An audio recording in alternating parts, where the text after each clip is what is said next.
the hollow, the devil may care. If I showed you around my heart. Oh my goodness. This might be the most fun I've ever had at work today.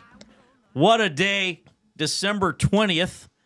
Almost Christmas. For some people, like my colleague Jay Milne, their final day before they get some time off. I will be here on Monday doing the Reid Wilkins show without Jason Milne, but he is here today. We got an Oilers victory to talk about. Luke Gazdic on the show in about 19 minutes. Chuba Hubbard, Bev Facey grad, 1,000-yard rusher in the National Football League. He is scheduled to join us at about 4:20 this afternoon, and we'll have some other fun and games along the way. Joaquin Gage having fun and games right now with our classic arcade machine that was dropped off, seems like 3 days ago by Playmore Tables and Games on 99th Street. How are you doing, Jay? Great. It's not problematic yet. Could be at some point. The arcade game? Nobody has missed work because they're playing an arcade game. Well, they have been yelled at to get back to their station, but now we found out about the save function. And that's true. And you said something incredibly kind to me, that you think the game I've selected might be the best game on the console. I was actually touched by that. Yeah, these guys can take their Tecmo Super Bowl and shove it where. Because this is a track and field office now. You guys keep your Tecmo Bowl records in your own little secret area. We got the bullpen locked down for our track and field records. And I do say our because I'm coming for it. Well, you ran sub 10 in the 100 meters for the first time. Yes. That's a great accomplishment. I want somebody to make it all the way to the end. Whether it's me or you or Gager, I want someone in the office to accomplish that. So it goes 100 meters, long jump, javelin, 110-meter hurdles, which I have finally gotten past, hammer throw, and then high jump. Gager has made it to the high jump, but most of us don't make it past the hurdles most of the time. And it's not one of those games where, okay, just start on the event if you couldn't make it. No, you start over. It's old school. You start over. Now, it only takes a few minutes to finish the whole game if you keep making it. But my, oh my, has it ever been a great addition to the office. It really has bonded everyone, would you say? Yes, next level bonding, I would say. Because now, and we're pretty supportive. I mean, yes, there's some competition, but generally, like I said, I want somebody to finish track and field, beat all 6 events. Because each one has a qualifying time or distance, right? Yes. And so it doesn't matter if you beat the computer or if Jay and I are racing each other, if the winner doesn't advance, if neither guy makes the qualifying time or distance, your game ends for both of you. So is the hammer throw the final boss? No, high jump, which I don't even know how it worked. Gager got there. Gager got to the high jump and didn't complete it. But as we were learning, hammer throw is quite difficult. You know, Reid, I only thought I'd have room in this office for one hero, being you.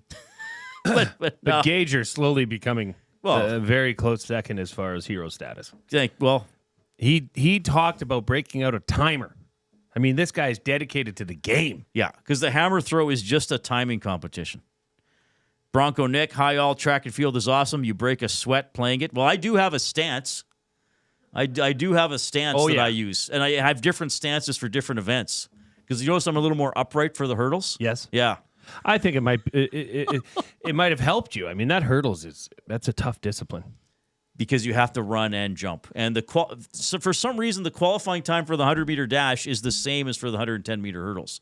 They should bring down the 100-meter dash qualifying time should be less than 14 seconds. It should probably be 12 or even 11. Yeah. And then 14 for the hurdles is probably fair.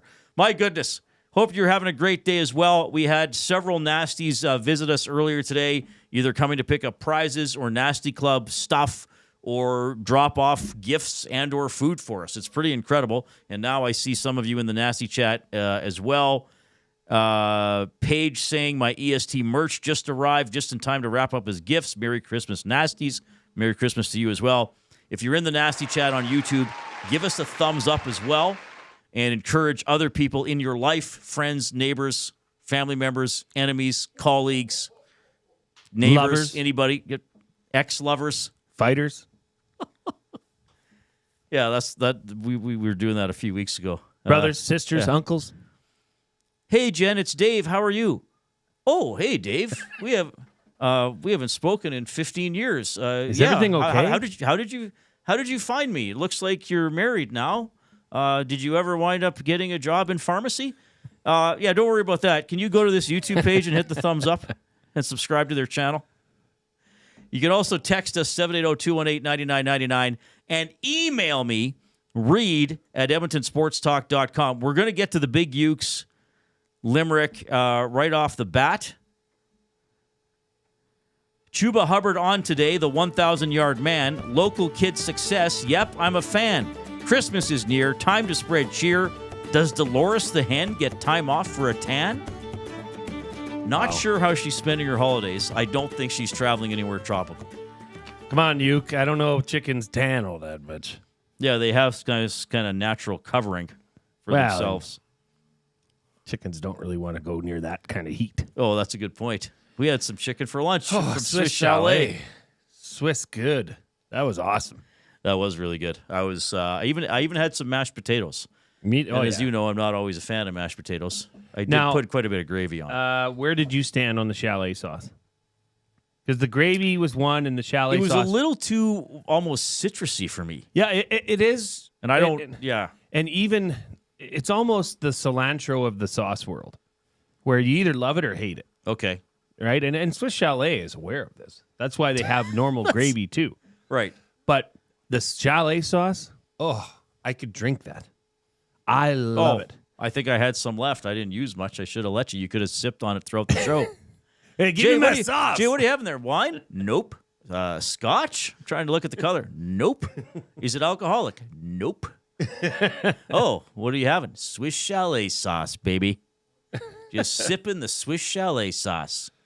God bless it. It is good stuff. And that was a great... Oh, and you know what? Hey, talk about underrated. We were talking about underrated... Well, Christmas movies and songs or whatever. The chicken wings from Swiss Chalet. Wings. I didn't get any. There's still a couple left. Oh, okay. Coob.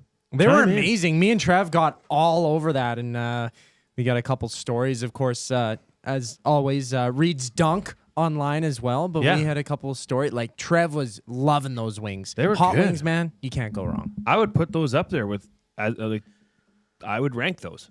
As good wings. They were really good. All right. How's my volume coming through, Coob? I'm trying a little more vertical with the mic today and sitting up higher. Sounds Sounds fine normal? to me. It Sounds looks like like it's Will. Are you coming working on your posture? Trying to work on my posture a little bit. Well, I don't want to be all slouched down. And I want to show off my shirt, too. Me too. And you have, what is this? What are you wearing? It looks, actually, I'm looking at myself on here, and it does give off a sheen You that look would look... It almost looks like you really are just wearing a vest over top of a Christmas sweater with tattoos and a hairy chest. When you put your hands like this, it does, but it's actually a shirt. I'm not that... I'm actually not hairy at all. But you'd be confused if you didn't know me. You know, think this was really me. Badass biker dude. All right. Not too badass for Christmas, though. And I'm wearing a Spider-Man shirt, just a close-up of his mask, basically. Is that like I've had this shirt for quite a while. Is that like a kid Spider-Man? No, it's Spider-Man. Yeah. I mean, I get it, Spider-Man, but it looks like a... Oh, like a Funko or a big head? Yes. No, I think it's just meant to be kind of a close-up of, or like if he had a spider light or an alternate logo. I think that's what it meant to be. I think that's a Funko. Okay. Spider-Man. Sure. 780-218-9999. Send us a text. We're going to have a lot of fun things to talk about today. As I mentioned, Luke Gazdic in about 10 minutes and Chuba Hubbard in a little over an hour. We are in the James H. Brown studio. James H. Brown Personal Injury Law Firm, the heavy hitters of injury law. With over 200 years of experience, James H. Brown will get you the settlement you deserve. Visit them at jameshbrown.com today and book your private consultation. So the Oilers won 3-2 in overtime. Before we update, well, I can quickly update practice today. Pickard likely in goal tomorrow based on today's practice. Kapanen did not skate. So Derek Ryan filled in for his spot. I don't know if there's anything serious going on there. And the D pairings at today's practice, Nurse with Bouchard, Ekholm with Emberson, and Kulak with Stetcher. And you saw last night they shuffled around the D pairings as the game went on as well. But Jay Milne was there. Was this your first in-person game this year? Yes. So where were you sitting? Give me the experience and everything. I'm just infatuated with the chat right now. Sorry. Oh. Our good friend Baseball Recap is back.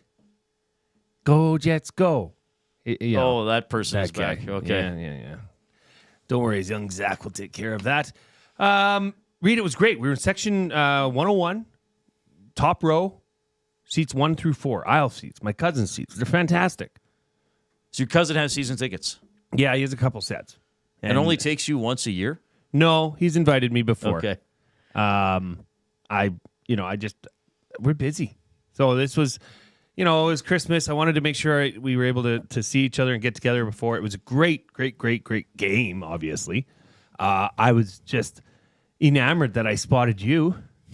I saw you from across the arena. We did wave to each other. We waved. It was quite touching. Yes, it was rather cute. It was a great experience. There is really nothing like being there, and especially when Boston comes to town. I mean, I'm probably one of those rare folk that when Boston scored and all you hear is the Boston people cheering, and it's kind of fun because they're all there and they're all giving you the bird and you suck and but then it was the ultimate storyline where the Oilers got the last laugh and they had to tuck the tails between their legs on the way out. It was fantastic. You couldn't draw it up any better.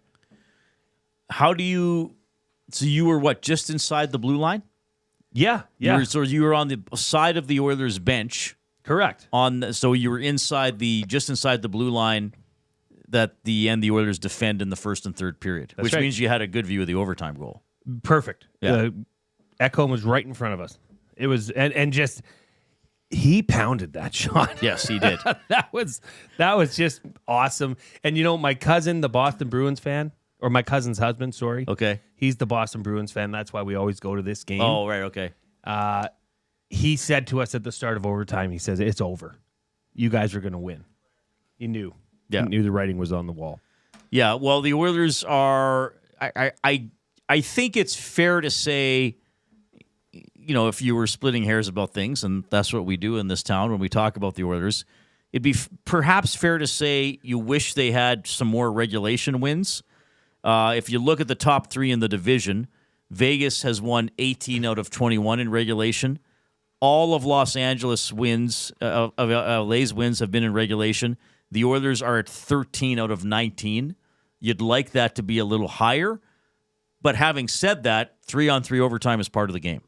The Oilers are good at it. So that does help them get regular season points. And you saw, yes, Draisaitl was still on the ice, but the other two guys, Ekholm and Nugent-Hopkins, aren't even part of their first wave of 3-on-3 overtime players. That's a great point. Yeah. Because when they turned the puck over and Pasternak had that chance, although it wasn't that great, you see the line change coming and is it going to work out? How's this going to go? But yeah. And Leon was going off, but then he stayed on to have a 2-on-1 with Nuge, fanned on the puck, got it in front.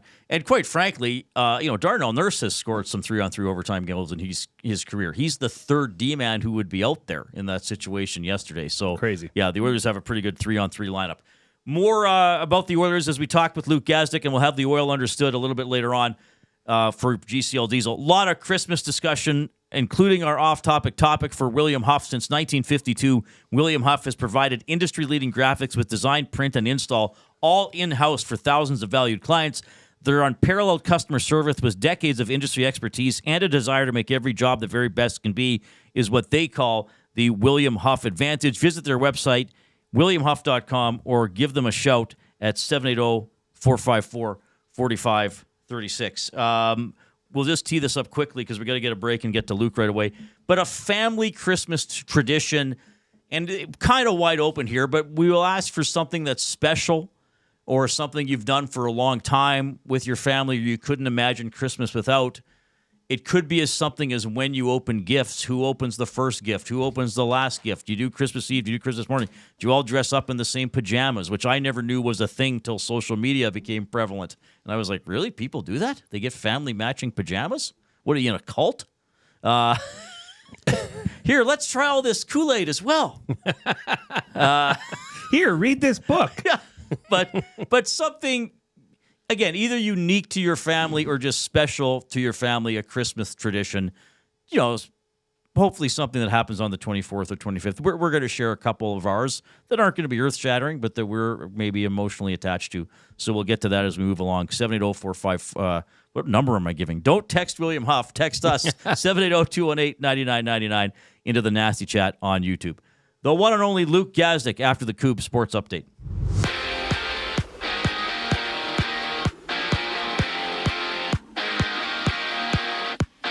7 games in the NHL. See the Hurricanes open the night against the Capitals. Rangers and Stars go at it, and the Blues face the Panthers. And in Toronto, 2-time Stanley Cup champion Matt Martin has been recalled from the AHL and will start for the Leafs in their game against the Sabres.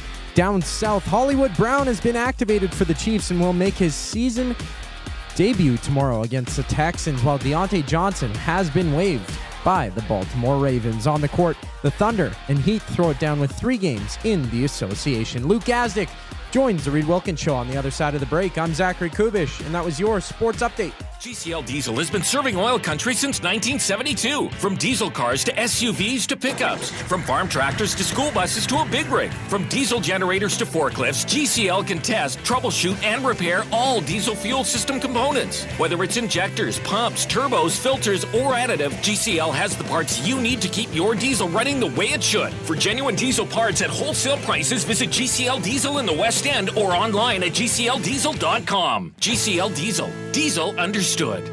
Food Sausages makes their meat with nothing but the best local ingredients. From chicken, beef, and pork, their gluten-free sausages are packed with flavor. Every single bite. Get a 10% discount when mentioning Edmonton Sports Talk in-store or use the code EST when shopping online at foodsausages.ca. Plus, you get free delivery on orders of $100 or more. Find them at 6736 99th Street. Food Sausages. You can't beat our meat. Hey Edmonton, ready to take advantage of lower rates and better pricing? South Fort Chevrolet in Fort Saskatchewan has you covered. From rugged trucks to sleek SUVs. And with over 40 years in business, you can trust that you're getting the best deal on your new ride. As the proud title sponsor of the Nielsen Show, EST listeners can drive a little to save a lot with South Fort Chevrolet's transparent pricing and down-to-earth sales team. Visit us today in Fort Saskatchewan or online at southfortchev.com. This year, I want to give the gift of Christmas spirit. Okay, well, what's the going price for Christmas spirit? Actually, surprisingly affordable. $25 brings Christmas to life for a senior living at a Capital Care Center. Oh, that's amazing. Oh, yeah, and they have a community shuttle, so Christmas spirit continues all year long. They can go out and do things and just be reminded there's an entire village of people who care about them. Become a part of our village at Capital Care Center. Donate at capitalcarefoundation.net.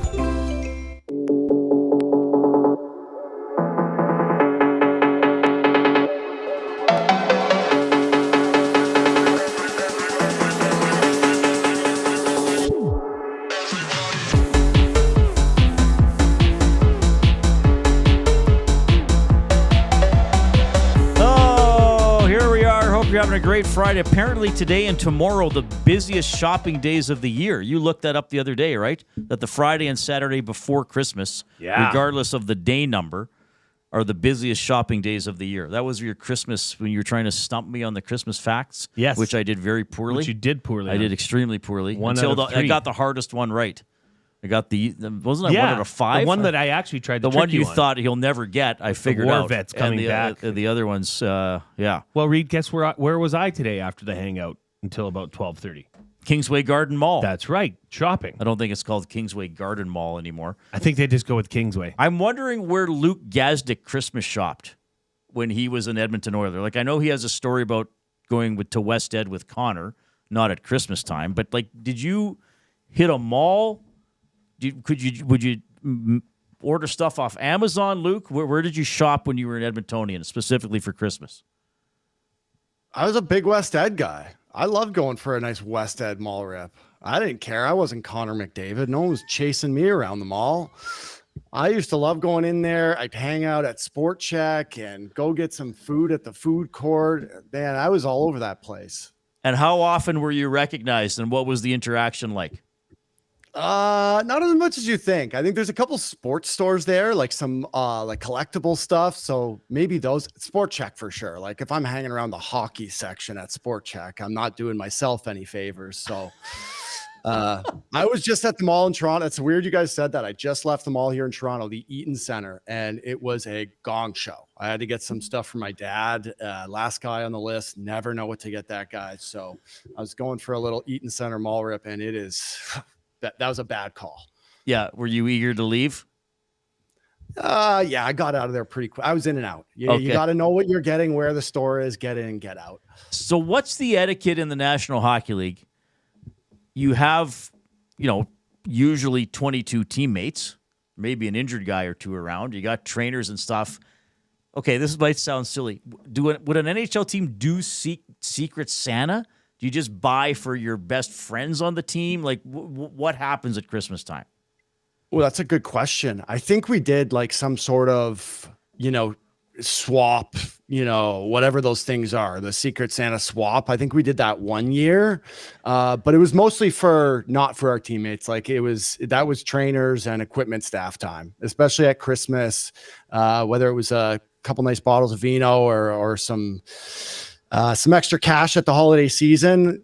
Brad Harrison, Jeff Lang, TD Force, Chris Davey, those guys are all time in Edmonton. Some of the best guys and one of the best training staffs that I had in my whole career. So make sure to look after those guys around this time of year. All right. But Nuge wasn't coming up to your stall with like a little wrap box. Like, hey, Luke, I thought I'd get you something. No, Nuge was good though. Like I will say, not around Christmas time, but I was telling someone on the desk this story yesterday. We would always play credit card game whenever we went out, right? Like no one was ever paying for a bill singularly. It was like 9 or 10 guys and, cards in a hat. And I specifically remember a couple times where I lost and I'm sitting around and I'm like, you make 7, you make 6.5, you're 3. And I'm getting the bill here. And then Nuge was the one who would always kind of slowly take it from my side and just be like, I got this, big boy. Don't worry. He was very good to me. All right. So best Christmas gift you ever received? Wow. So 2 come to mind right away. It is a little cliche, but my first pair of skates, like I still have the picture of me putting them on right when I got them out of the box. It was a pair of Bauer Supremes. And I just remember being so unbelievably excited for that. Right. I still literally have the photo of me tying them up by the tree, by the fireplace. But what comes to mind is I got a Doug Flutie Buffalo Bills jersey when I was young, and that is all time for me. I still have it, number 7. It's still here in the house. I got Josh Allen up right now, but Flutie's not far behind. He's in the closet somewhere, and that started my love for the Bills when I was young. My dad was a big fan, and I'll never forget that. Doug Flutie. And that was Flutie from Flake. your parents? Oh, yeah. Oh, Have no, actually, it was from Santa. Sorry. Oh, sorry. Of course, it was from Santa. Your parents probably told them what to bring. But it was in my mom's Santa. handwriting. Like, Right. That's how I finally figured it out. I'm like, Mom, it's clearly you. Have you ever met Doug Flutie? I have not met Doug Flutie. So I'm not surprisingly, just at some point, through being close to Toronto, I have not. Hopefully sometime in the future, maybe when the Bills win a Super Bowl this spring. All right. Winter, I guess. Well, and they might. So at Christmas, now it's interesting for the Oilers this year because they have the 23rd and the 27th with no games. Now they'll practice on the 27th, but some teams play on both the 23rd and the 27th, right? So yeah.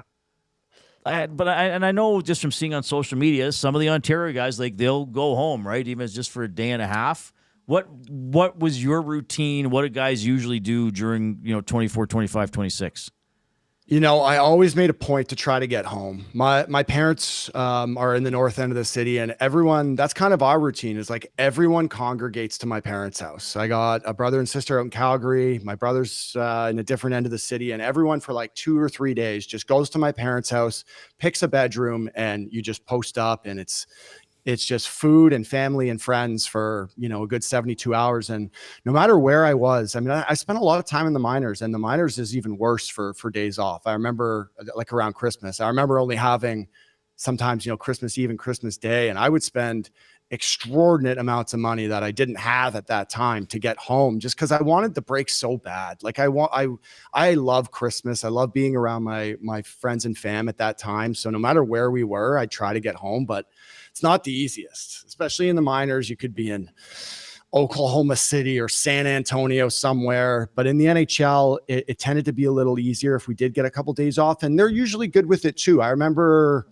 2 of the 3 years I was in Edmonton, we out of the break, we started in Calgary on the 27th. So we were able to fly straight from your home city to Calgary. And then you just, oh man, those games right after the break, I'll tell you though, those are tough. The pregame skate, the morning skate, you get some of the turkey legs out and you feel a little heavy. And then that game is just, call it low event, simple hockey, but they usually work with you and make it a little easier. Cause for me, I love being around home and around my family at this time of year. So we're talking about traditions, and obviously you have the whole family coming in there. And for us, it's those poppers, the Christmas poppers that have the little toy and the crown. Yeah. So everybody sits around and wears this silly crown. I mean, what do you guys got going on at the Gazdic residence? Oh, well, my mom's a big stocking person. I would say that's the biggest regular thing we have is she puts a lot of effort into these stockings, even though it's been pretty same stuff for about 30 years now. Ferrero Rochers, pair of socks, maybe a tie. I like get all my ties from Sportsnet now. Jack Victor, my mom's still giving me ties. I'm like, Ma, I don't need any more ties. But she puts a lot of effort in the stockings. We have our initials on them. So I would say that's it. And, we got a pool when I was a teen, but for the first 10, 15 years of my life, we had a backyard rink, and that was special for us. I got 2 brothers and my youngest sister. Christmas usually consisted of opening the presents as fast as we could and then getting out on the ice and playing all day. It was one of the, I don't want to say worst moments of my, growing up, but when that pool went in, it was the end of the outdoor rink, and we were all kind of older by then. But I was telling this story to as actually Elliot Freeman, I told him the story the other day. They have a really cool 32 Thoughts coming out. I can't say too much more, but it's like a holiday one. And, we had this green garbage can, and it torn to shreds. Like, it wasn't great, but my dad used it to fill it up and then flood the rink. So me and my brothers would play for it. Like, that was our Stanley Cup. And I remember vividly, like, I never beat my older brother. He was bigger and stronger than me at that time. And I finally beat him one Christmas Eve. The lights were all off. My dad was trying to get us inside. And I remember raising it over my head like this. And about 2 minutes later, my brother's beating me over the back with the garbage can. So it was always just us out on the rink playing 1v1v1 or just taking shots, whatever it may be. Some of the best memories of my life are on that backyard rink. Well, you gotta next time you're on Dusty's show in the morning, you gotta have some rink talk, because he's flooding right now in their backyard. He's they call him Sir Floods a lot. That's great. I'm sure you could give him some advice on flooding tips. No. It's a process, man. I during the pandemic, I went up to my cottage outside of Parry Sound in Northern Ontario, and I built one on the lake, and it was just. It is. I look back and I have so much gratitude for my dad for being out there in the dark, in the cold. He didn't even skate on it ever. He was just building it for us. So I'm sure Dusty's doing the same for his kids, and good for him, man, because that is not an easy task. Well, we should probably talk about a little bit of hockey here, I suppose. No. What were you wearing last night, by the way? So I had a regular suit on, but we had a whole rack of, I call them prop Christmas holiday stuff. So we kind of had our pick at it, and that jacket stuck out like a sore thumb to me. And I talked to our stylist, and I said, what should I wear? She said, try this red one on, and threw it on. It was a little big for me. I will admit that, but that was the nice holiday edition. Well, hang on. While we're on that topic, we were talking about, stylists and how, so when you are going to Sportsnet, do you say, hey guys, this is my general style, this is what I feel comfortable? Because you're a pro athlete. Look good, play good. True, so when you're dressing for your role on Sportsnet, you got to look good and feel comfortable, and not wear things that you're not uncomfortable with, like me with this silly shirt on right now. But when you go in there, do you go shopping with them, or do you just give them your sizes and your styles and they get it for you? So I'll break it down a little bit. We get measured at the beginning of the year, and then the suits kind of flow in through the year. So depending on how much you're on TV, how many dates you have, you get a certain amount of suits during the year. And we have pretty free reign at that. Like she'll ask us, colors and, what you're looking at. Do you want pinstripes? Do you want this or that? And then it kind of took a bit of a feeling out process because everyone has different style. Like my closet is completely different than Elliot's, and it's different than Kevin's. We're all a bit different sizes and colors. If you notice, like we're always in similar colors. I wear a lot of, like, I call it neutral, gray, blues, love some browns and some orange. But everyone's different. And now it's to the point where I used to choose and I used to stress me out. I used to go in there and I'm like, oh man, is this going to look good? Is this going to look good? And now they put them on the rack for me. She gives me 2 options for the show. So I show up, they have a suit with a shirt and a tie, and I pick one or the other. Cause it's interesting too. It took me a long time to realize this, is that it looks way different on TV than what it looks like when I have it on. The reds come off. Like I have this burnt orange suit that is like gorgeous, University of Texas Longhorn burnt orange, but it comes off as like bright red on TV. So sometimes I was putting stuff together and she's like, hey, you can't wear that outfit again. Like that was no bueno. So now I just don't even ask. Hey, it was like my hockey career. I tried to get everything sorted so that when I got to studio or to set or to the game, all I had to do was worry on that. I don't need to be focused on what I'm wearing. Well, okay, now we do have to get into hockey. Luke, I wanted to ask you about the Oilers scoring. I mean, there's a lot of scoring coming from the top of the lineup, but the secondary scoring seems to be intermittent. Is that something that you think will come along, or is this the team? Is this what Oilers fans should expect for the rest of the year? Oh, that's a great question. No, I do not think it's what it's going to be for the rest of the year, but they need more from their bottom guys. And that's for sure. I think, I was a 4th line guy and I don't like calling those guys out, but you need some offense every now and then, even for just the momentum and the motivation. Like it's almost like a scrap. I felt like it sometimes when a 3rd or 4th line, it's just grinding the whole game and getting some ozone time. And then they get on the board. That's such a huge boost for your group. No, I'm not going to say any individual guys, but you guys know the ones that have to get around the net a little more and get inside a little more. I just think like last night was the perfect microcosm of how this team is. They go down 2-0 and Knobloch goes back to the nuclear option. It pays dividends right away, but it's like, how sustainable is this, right? I think it's only going to take them so far. I look at that 3rd line is going to be a huge key for them. Rico needs more. I think he knows that too. I don't, feel bad about saying that at all. I think Adam can bring some more offense to the table, but it is not a sustainable way to produce offense. And I don't see it being too much of a concern down the line here. These guys are going to get better and better as they go. I look like a guy like Connor Brown, who's getting better every game here. They'll start to come on. We've been talking a lot about Jeff Skinner. When he signed, I thought, okay, he'll be the 6th best forward in the top 6, and that'll be fine. He doesn't play in the top 6 a lot. Maybe he will. It's a long season. Look at Connor Brown last year. Started on the first line, kept getting bumped down and down. By the playoffs, he was a good 3rd liner. Jeff Skinner is interesting to me. Like, my view is, Luke, I think he can sometimes overhandle the puck. I almost feel like he's looking for the pretty play as opposed to the straight line play. And if he's not, at least Connor Brown got moved down in the lineup last year and found a role as a penalty killer, and kind of at least he can be a bit of a Hyman-esque forechecker and get his butt over top of the puck and hang on to it. Yeah. Jeff Skinner seems to me the type of player, if he's not sniping, what is he doing? Like, that's how I look at it, but I wonder what you're more technical. And that's exactly how I look at it. And I flip it is like, if you're not going to play power play, if you're not going to kill penalties and you're not scoring goals, what are you doing? Like, you need to find something that you're bringing to the table every night. If you're not going to score that game, you need to be physical. You need to be good in the gray area, good on your walls. And that's what I look at with Jeff, because past the power play, it's tough to score goals at even strength. It's tough to score goals at 5-on-5. And I wasn't a prolific goal scorer, but for him, simplicity is key. I see exactly what you're seeing. He's just thinking a little too much. He's trying to force it.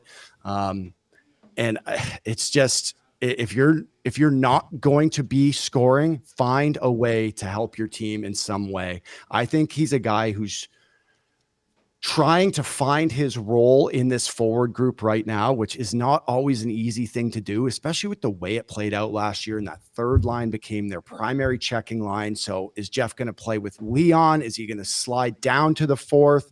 I think more than anyone, he is a guy that is struggling to kind of find his role on the team right now. Leon Draisaitl got to 900 points. You've told us some behind-the-scenes stories about Taylor Hall and Connor McDavid. I'm wondering if you could share one about Leon. I mean, he had that exchange with Matheson a few years ago that's going to live in infamy. To me, he's an interesting personality. Like, if he doesn't, like, he does with my professional interaction with him is he does it. He's not warm and he gets it done. He joked in that documentary with Amazon that, well, people say I'm grumpy. Well, I guess I can be. Yeah. But I know that's just a little slice of his personality. Or maybe it isn't. No, he was the first thing that struck me with Leon was even when he was 18 years old and he came in there, the maturity shone through for me. And whether it was his father's influence or skating with older players throughout, his youth, he was mature beyond belief for an 18-year-old kid. And I'm not saying Connor wasn't. They were just different at the time. Connor was a lot more raw than he was. The grumpy thing is no joke. I'm trying to figure out how I should phrase this just because you never knew. And then he was 19, right? So he has a bit of a, he struggled to come in. He played 41 games that year, the max allowed for an 18-year-old before they sent him back to junior. I tell this story a lot. He really struggled in the face-off circle against, they had Kopitar and Brown. Then you went up to San Jose with Thornton, and even him and David Backes in St. Louis battled when they were young.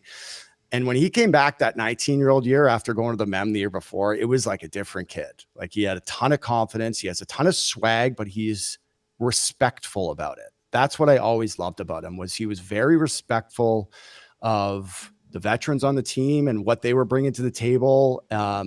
But I knew how to make him laugh always. Like, he's always grumpy, but I could always say something or do something that would get a little bit of a chuckle out of him.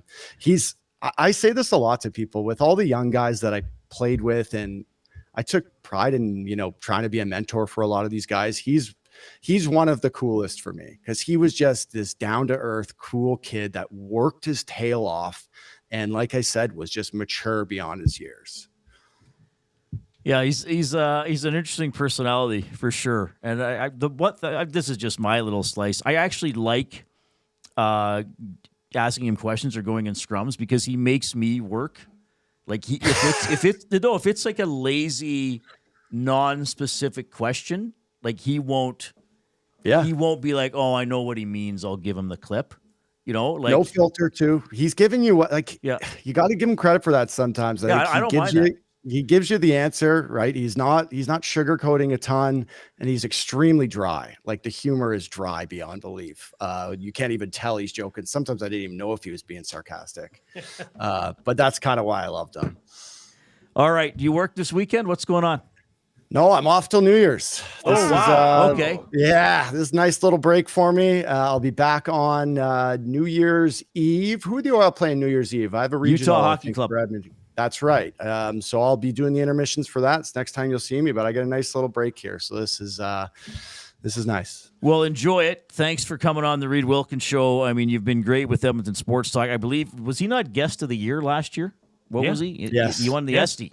Well, that's why I tagged him. I tagged him as Esty winning Luke Gazdic joining us. I haven't won too many awards in my life, guys. So I was thrilled for that. Luke, incredible stories as always. Great insight into the Oilers. Have a Merry Christmas. We'll talk to you very, very soon. But love having you on, buddy. All the best. Thank you, guys. You guys rock. Happy holidays. Merry Christmas. Luke Gazdic from Sportsnet visiting with us on this last Friday before Christmas. And for many people, I know there are many that are not, but I think for many people, probably their last work day. I was going to say serious work day. It may not be that serious in your office. It has not been here. Love having Luke on the show. Like, he wasn't here long. He loves Edmonton. He's always got an Edmonton story. Talk about going to West Ed. Like, can you imagine going into Sport Check and Luke's in the hockey section? What stick you looking at, Luke? Luke, are you seriously? Don't they give you sticks? Yeah. But we love Luke because, he loves his family too. Like, talked about how he loves going to his parents, and always good hockey insight and a little bit behind the scenes. Like, he doesn't. I appreciate that he's willing to tell stories about his former teammates who are still playing, but he does it respectfully. He doesn't do it he doesn't go too far. But it's nice to get a little bit insight into, like I've mentioned, that story of Connor going to West Ed, or Leon's dry sense of humor that is so dry you're not sure if he's joking. I like little things like that. Well, and you got to understand, I mean, these are teammates. You may rub somebody the wrong way for a temporary time, but over time, when you play with somebody and you're battling with them night in, night out, they become your brothers, and you'll never forget that. So teammates for like that, they never go away. That never changes. So, and Luke, awesome guest. He's I got to say, he's in the running for guest of the year again. He's up there. He's going for back-to-back champs. Yeah, he'd be the only. Yeah, that's a good point. Well, there might be some other people that get back-to-back awards. True. You think he's possible? The Nielsen show was show of the year. We'll see. 780-218-9999. If you want to talk Oilers, if you want to talk Christmas, if you want to answer our off-topic topic for William Huff, your favorite, most touching, your most enduring, something like that, family Christmas tradition. I got an email about it from Josh that I want to get to. You got any texts we can get to? Oh, yeah. And Jay's fired up about, I think what Jay is fired up about, many of you will share. We'll get to that in a couple of minutes.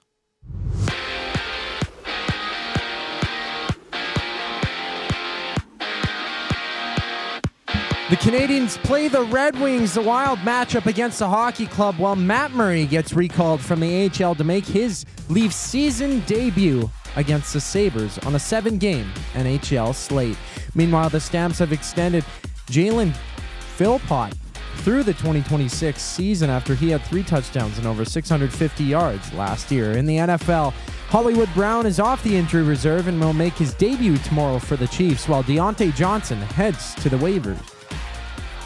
It's from Buffalo. Basketball sees 3 games, including the Bucks meeting the Cavs. This sports update is brought to you by Paramount Flooring. Proudly family-owned and operated for 33 years, Paramount Flooring is your full-service flooring and tile supplier. Whether you're a homeowner, renovator, or builder, Paramount Flooring provides the flooring to fit your lifestyle and budget. Visit their showroom that's open 7 days a week at 10707 184th Street. Paramount Flooring, flooring for the life that you live. We have a quick timeout before we return with more with Reid and Jay. I'm Zachary Kubusch, and you're up to date. You want the heavy hitters on your team, both on and off the ice. If you've been injured in a car accident, call the heavy hitters of Injury Law. James H. Brown and Associates, Alberta Injury Lawyers. With over 200 years of combined injury law experience, their precedent-setting lawyers are ready to help. Locally owned and proud Edmonton Oiler fans, James H. Brown and Associates wants to support you with their unrivaled experience, unrivaled results, and unrivaled commitment. When accidents happen, head to jameshbrown.com. The grand opening sale at Sit and Sleep is almost over. This is your last chance to take advantage of the special introductory sale prices on all mattresses. Stop in today for a free pressure point scan using cutting-edge technology so sleepologists can identify the perfect mattress for you. Right now, get free local delivery on any mattress over $7.99 and receive a free bamboo cooling mattress protector. Enjoy grand opening savings with every mattress on sale. Join us on location today for the final celebrations at Sit and Sleep in South Common next to Planet Fitness. Don't miss out. The grand opening sale ends soon. Gallo LLP is an Alberta-based accounting firm with expert chartered professional accountants in both our Edmonton and Sherwood Park accounting firms. Our experienced and innovative accountants provide financial advice that saves our clients money. Simply put, we help our clients protect their assets and grow their businesses. At Gallo LLP, they go beyond the numbers to ensure the continued success of your business. Reach out to Preet or John to discuss how they can help your business grow. Visit gallollp.ca today and see how they can help you take your business to the next level. Tommy Gunn's Barbershop is more than just a barbershop. It's a top-notch, tailor-made experience from check-in to check-out. Get a precision haircut, a classic shave, or a facial to step up your style. Just walk in, relax, and let Tommy Guns take it from there. Find comfort in knowing their team follows the code, which is their commitment to care for you as a customer. Check out Tommy Guns today, in-store or online at TommyGuns.com to bring out the best in you. Tommy Guns, where every cut is done right every time.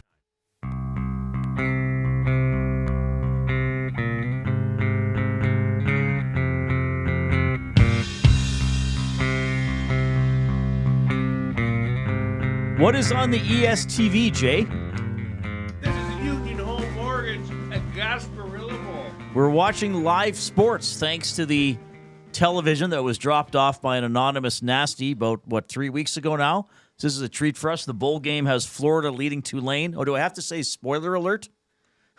No, I'm not. This is a sports network. Florida leading Tulane 9-0, 8.5 minutes left in the third quarter. The Union Home Mortgage Gasparilla Bowl. What is Gasparilla? It sounds like a root beer that's good for your guts. It helps you pass gas, perhaps. Feeling backed up? Draw some Gasparilla. This is the sweet taste of root beer. It's a pirate-themed festival and parade in Tampa, That's Florida. why the color guy and the play-by-play guy were wearing the pirate shirts a la Seinfeld. It celebrates the legendary pirate Jose Gaspar. Oh, there we go. Okay. I like the root beer. You'd sooner have a root beer bowl? Hey, Dad, my guts just feel off. Do you got anything? Sure, son. Have a Gasparilla, but don't tell Mom I gave it to you. And then just... Oh, my goodness. Dad, I feel so great. I hope Jasmine is listening to this part. Big Uke asking about our programming on Monday. 6 a.m. to 6 p.m. Monday, live programming, and then we're off until Saturday when we're back with Oil Stream pre- and post-game show, Saturday and Sunday for the Oilers games in California. Portions of this hour are presented by Canadian Brew House. The Canadian Ice House is taking your sports experience to a higher level of ultra-cool.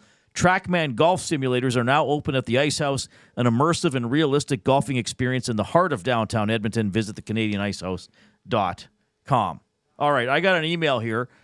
Before we get to fired up, and trust me, everybody, Jay is fired up. It's good because I don't really even have to have a fired up when you're really fired up.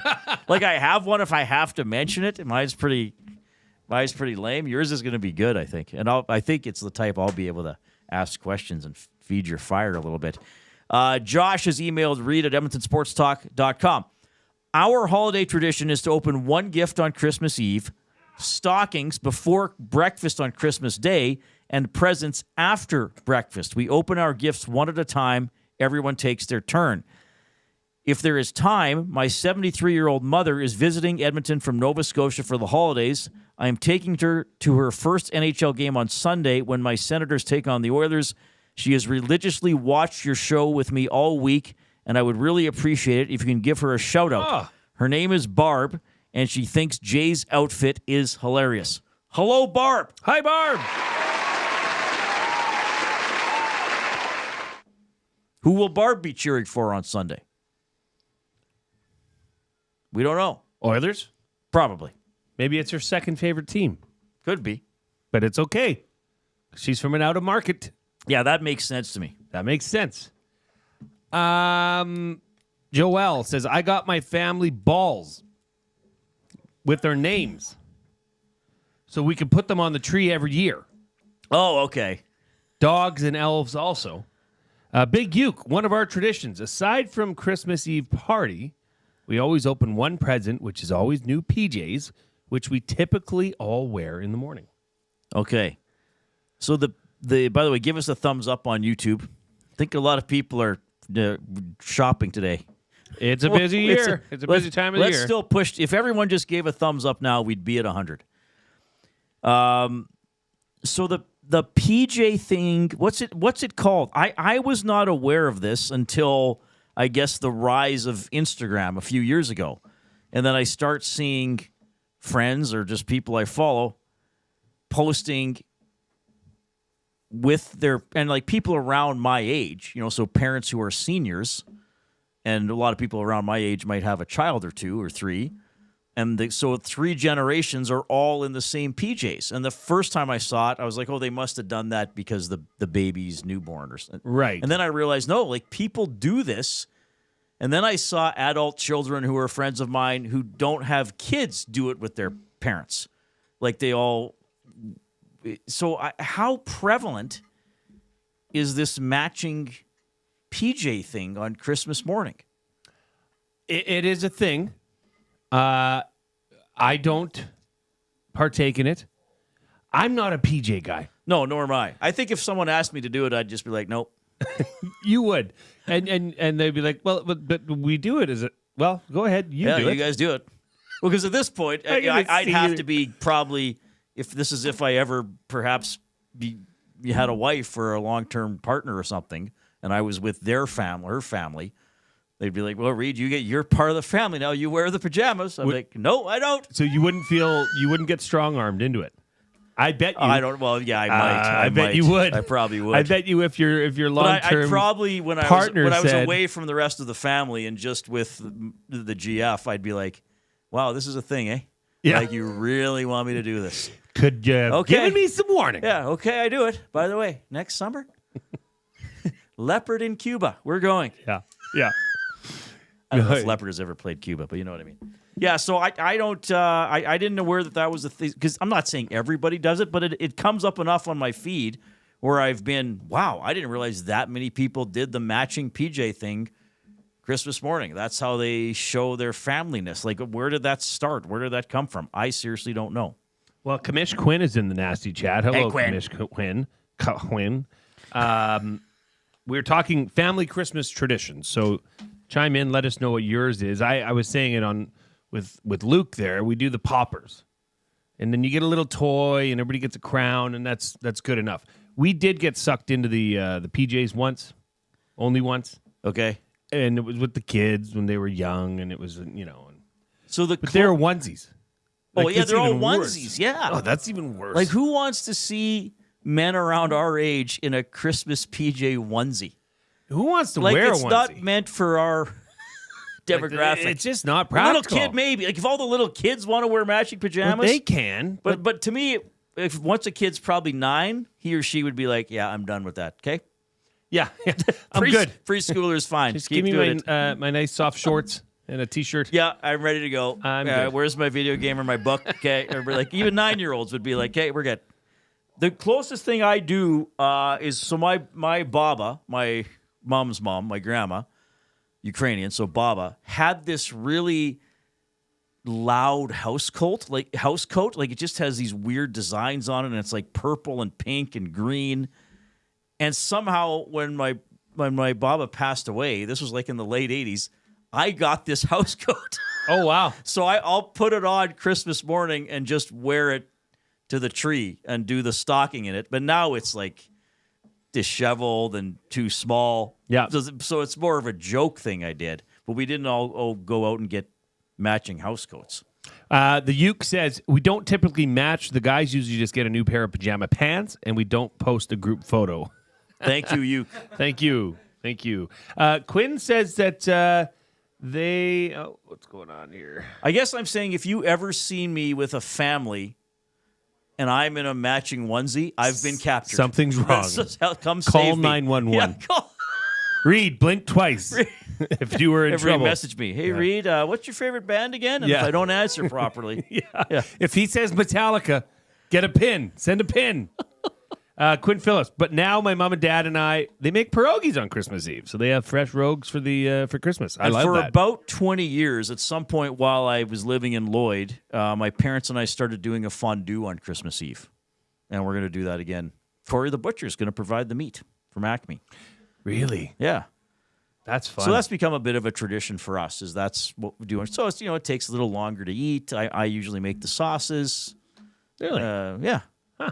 What's your sauce? Oh, I just do simple stuff. I just basically take stuff out of the fridge and mix it together until it tastes good. Oh, like dipping sauce. Yeah, the dipping sauce is for the fondue. The cheese. I want to do you a make. fondue. Oh, yeah. It's an oil fondue, and then I make dipping sauces for the meat. What's the meats? Just a steak meat cut up. Yeah. Yeah, just steak. It's simple, baby. Oh, baby. Yeah. Yeah. But it take 90 minutes to eat, right? Or That's 2 hours. perfect. Even. Yeah, so it's That's great. a perfect meal. You chill out, you know. We usually let the girls open a gift on Christmas Eve. You know, obviously the ones from mom and dad because Santas haven't arrived yet. So we're gonna move Fired Up back because you're gonna need time. We'll do it at 4. So you're really teeing me up for I'm this also one. wondering because and I can't remember. This was several years ago. I had a friend and I can't remember how it came up, but we got in a serious debate about how you open gifts because Josh wrote in and said we all take our turn. Oh, I have a firm stance on this. Okay, we'll see what you think. Okay. So, now I have a small family. I'm an only child. There have been several Christmases where someone's visiting, or you know, my grandparents on my dad's side they're gone now, but we're in Ontario. They were at some Christmases. But the way Christmas is done is one person gets a gift, opens it, reacts to it, thanks everybody, and then the next person gets a gift. Thank you. I don't understand this. Okay, everybody just run up to the tree and it's over in like 4 minutes. That's what my wife's side has done. And I've almost taken over there because I want to see what you got. And even if it's not for me, I want to see what you got. And then I want to see what you got. And I want you to see your reaction. Like it's Christmas it's once part a year. It's part of the fun. You know, the gift giving is part of it. Why we got to rush that? Why are you want it to end in 2 minutes? Yeah, it's not a race. I get it. Maybe kids are like, I got to open it. But I was never like that as a kid. Now, I didn't have siblings, so maybe there's competition for attention or whatever. But doesn't everybody want to enjoy opening the gift? And it's not like you have anywhere to go. Oh, yeah. I got to be at work at 9:30. Let's hurry up and open. Yeah. Like that definitely came from my mom. She would want to see everybody's reaction and soak it all in. I think that's totally acceptable. I don't understand the reasoning behind... I'm not a fan of the panicked, everybody rushing. I don't understand the reasoning behind it. If you do it, fine, but tell us why. Like, how is that a more valuable experience than... oh, hey, Jethro, here, this gift is from Jay. And then everybody goes around the circle. Oh, hey, Jethro, you're up again. Well, this gift is from Reid. Of course, Jethro was third in the running to be on this show. He got beat out by you and me. That's why we're getting him Christmas gifts. Oh, sorry, you didn't get the job, Jethro. Here's some salt. Oh, and Jay got you pepper. Wow, it's like we knew. Here you go. Suck on that, sucker. Jethro. Andrea from Calgary says, we have a family tradition of having chicken fingers and fries on Christmas Eve before heading out to see the Christmas lights. This started because I had a stomach bug 2 Christmas Eves in a row when the kids were very young, and that's what my husband fed them while I was in bed. So now it's just fun and fun to tell people because it's so random. Yes, that is true. It seems like the couple people in the Nasty Chat, including Jasmine, who says she's agreeing with Jay. Apparently not with me, even though we're making the same point. Thanks, Jasmine. That's what we do. Pour some Bailey's Wild Dew. Yeah, soak up the experience. And here's the thing. Let's say I got Jay the ultimate Christmas gift. I'm not just saying expensive, the perfect gift. What? Little Jay, you'll see. What is it, Pete? It's your other crutch, Tiny Jay. So you can get... You mean I can walk? Tiny Tim, best character ever, which we're going to do later. So let's say I got Jay the perfect gift, and everybody knows I got him the perfect gift. Like I told people, I was like, geez, I think Jay's always wanted this, and I found it. And I'm going to give it to him for Christmas. And everybody else is like, oh, man, you nailed it. So don't you want to watch that? Or yes. Everybody runs into the living room, tears open their gifts, and they're like, oh, Jay, did you like that thing? What was your reaction? Well, you could have stopped and watched Jay's reaction. I agree. William Mikespear, who dropped in and... Great man. Zach, those cookies that were in that tin that you were gawking at, those are from William Mikespear. Well, they were fantastic. Yes. Thank you, Mikespear. The gawker. The gawker. Hey, guys, my family always takes... This is William Mikespear. Hey, guys, my family always takes a Christmas picture. I secretly started holding a bottle of Bailey's in the picture. It took my mom a few years to notice, but now it was become a tradition. That's cool. I like stuff like that. We talked about the kids that give the middle finger during their family pictures and totally upset their mom when they find out. Oh, you talked about it on the Hangout? Yeah. No, yesterday on this very show. You and me did? I think so. Was I here? Maybe. I honestly don't remember that. Maybe you weren't. I could have stepped out mentally. Maybe you are time traveling. Reid, blink twice if you're okay. You guys are true pros. Hernan screaming at the video game, and you guys don't miss a beat. Oh, is that on Mike? Probably. Yeah, I don't even know what they're playing I anymore. like this one. We may have to do this. You want to save it? Our Christmas Eve tradition is Chinese food and movies. Mall Chinese from the Quick Walk? That's usually our New Year's Day tradition. Well, for my family, we get Chinese and watch bowl games. Oh, neat. Yeah. 780-218-9999. Keep the text coming. You can participate with us and with each other in the Nasty Chat on YouTube and continue to give us a thumbs up. Tell everybody else to give us a thumbs up as well. And subscribe to the channel. We're close to 11,000. We want to get there ASAP. More of your Christmas traditions. We're getting great feedback on this. Sorry to interrupt you. You know what happens when we get to 11,000 subs? Dustin eats a fish, a raw pickled fish. Pickled herring. A pickled herring fish. If you want to see Dustin, because the ones he's had already, he had an artichoke and a shrimp ring, piece of shrimp. Like, that's child's play. And he tried... both of which are good. He tried exotic salsa. Yeah. Sort of exotic salsa. I guarantee he will puke. Live on air? Live on air. That's amazing. If you want to see that, tell your friends, you're all going to be seeing family, right?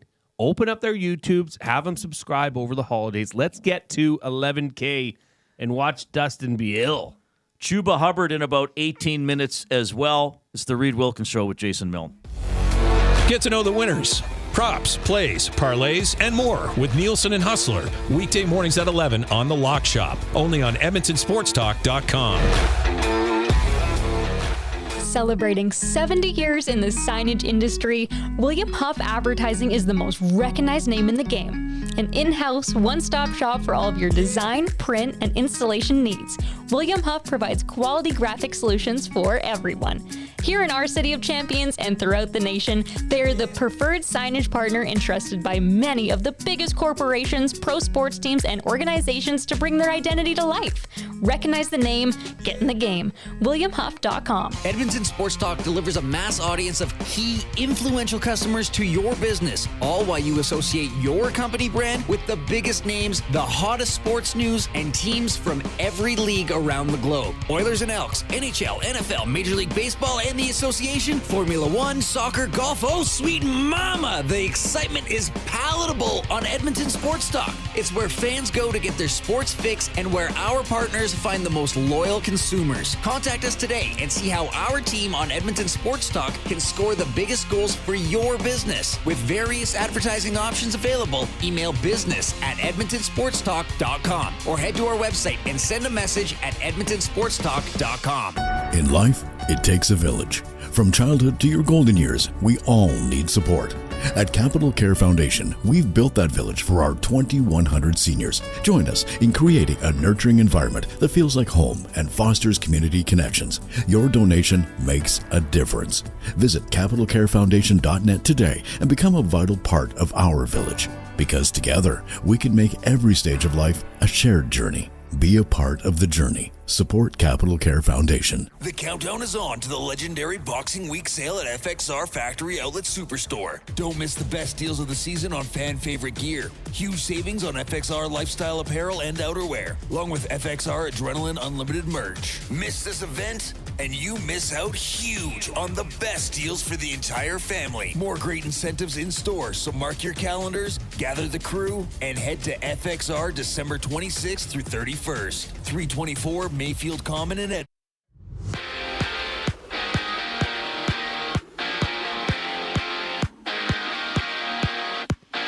On the icy Avs, play the Ducks, the Caps, and Hurricanes duke it out while the Leafs battle the Sabres, having Matt Murray make his season debut for Toronto. And in the WHL, Edmonton visits Red Deer, having 9 games around the league.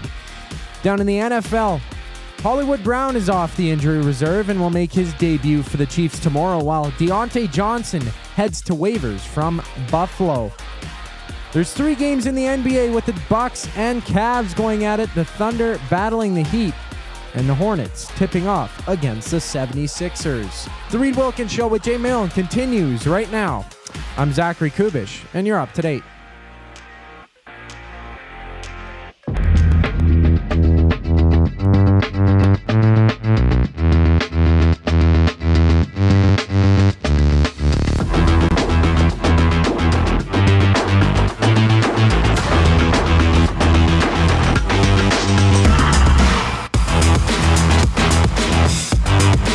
All right, good job, Coop. Along with Jay Milne, I'm Reid Wilkins. Edmonton Sports Talk, your clear choice for Edmonton sports. In about 15 minutes, Carolina Panthers running back Sherwood Park's Chuba Hubbard will join us. 780-218-9999 to text the EST inbox. And you can email Reid at EdmontonSportsTalk.com. Jump into the Nasty Chat on YouTube. Give us a thumbs up there as well, as we are 3/5 of the way to our daily goal of 100, and the show is only 1/3 over. So keep that pace going. Hit it, hit it, hit it. We're going to give words just because it is our Christmas episode, because I'm not here on Monday. So today is our Christmas episode. Oh, yeah, for us, We're going to give words at 100, 130, and 150. Oh, you've got that many words. Oh, I like this. Because I get to see if I can spell. Yeah, it's great.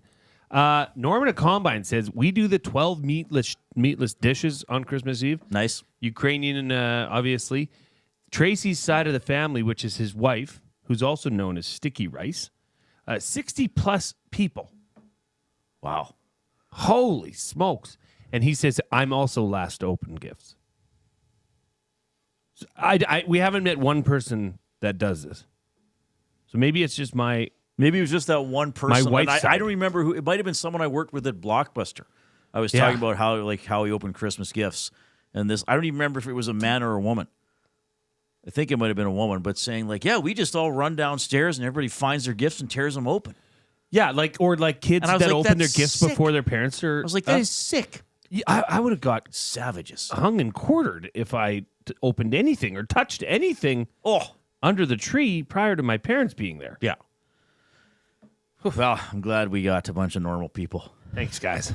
Make me feel good. Speaking of normal, it's time for Jay to get fired up for Gemco Fireplaces. Proudly serving Edmonton and area for 45 years, the authorized dealer for Napoleon Fireplaces.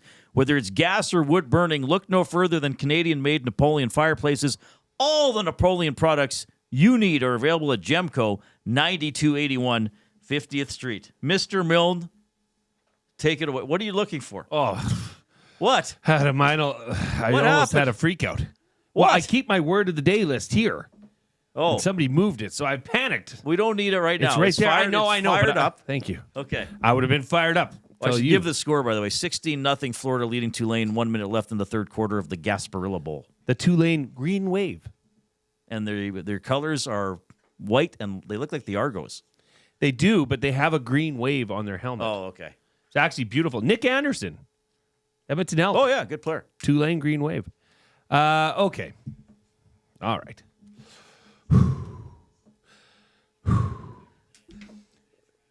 We mentioned it earlier. I went to my first Oilers game last night of the year. Mm-hmm. And I don't recall this before. And we all know going to that game, going there, you're going to have, even a pack of Twizzlers is $12. The food's expensive. The beer is expensive. That's part of the process. We all know that. If you don't want it, don't buy it. That's not what I'm upset about.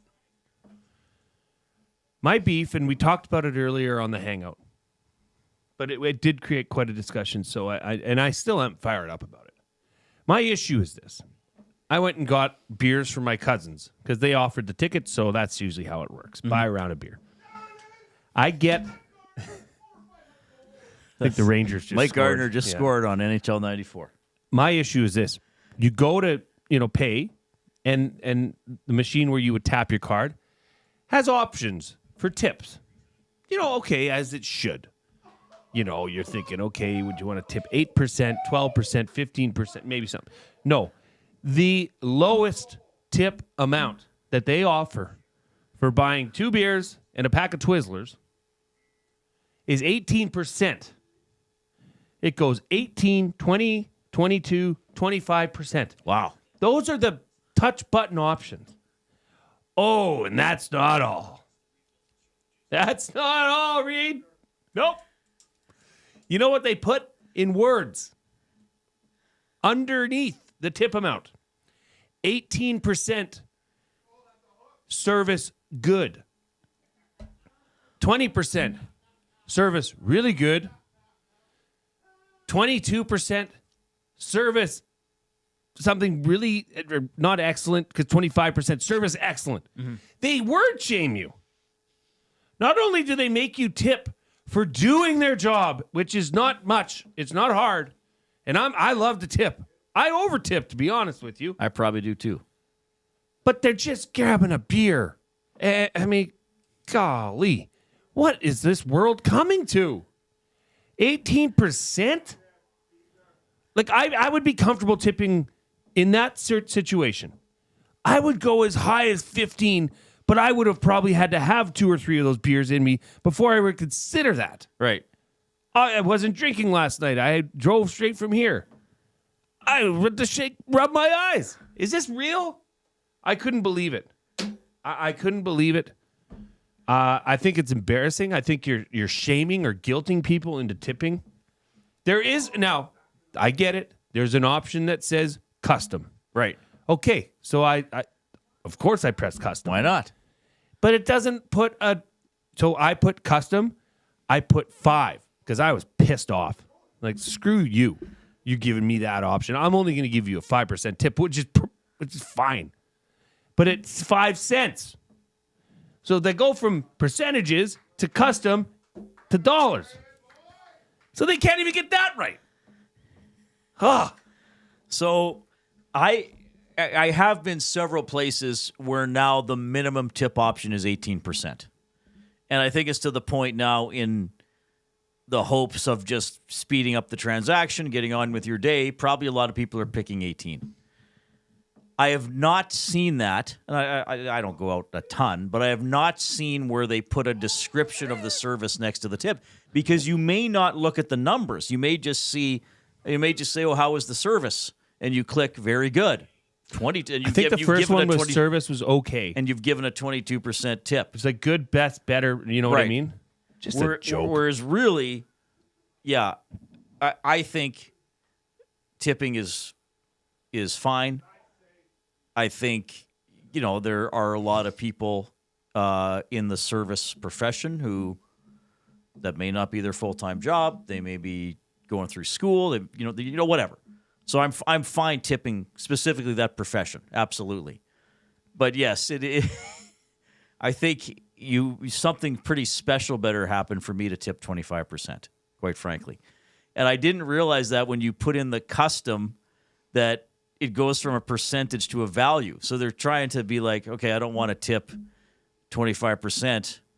I'll tip 15. So if you got one beer, right, and you're like, okay, I'll just tip 15%, and you picked custom, it'd be $15 or 15 cents. Because it's so it's after the decimal point. So I put in 5 because I was ticked off at this point. So I tipped the guy 5 cents on about $65 worth of goods. And here's the other thing, and I get, like, you're already charging a ridiculous amount for these beverages, and then you want to guilt me into tipping for service, right? Like, I have not sat down, I have not had an appetizer, I've not heard the specials, I have not gotten to know my waiter or waitress. Like, this is not service, right? You're just doing a job. I'm sorry. Yeah, this is. I mean, I'm not saying don't tip these people, but yes, a beer counter at Rogers Place is not the same as a fine restaurant where the server might spend 5 minutes with you describing every ingredient in the dish and how it's prepared.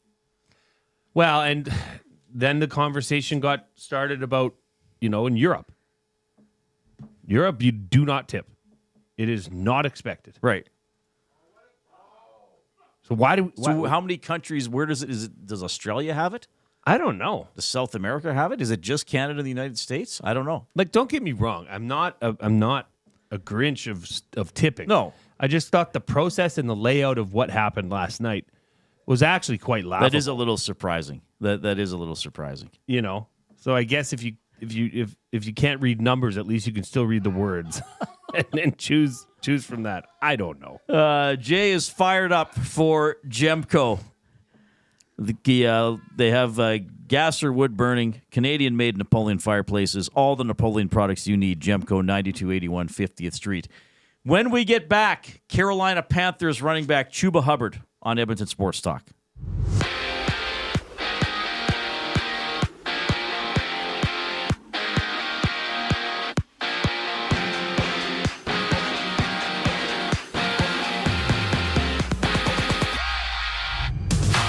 7 games around the NHL see the Hurricanes open up the night against the Capitals. Rangers and Stars go at it before the Blues face the Panthers in Toronto.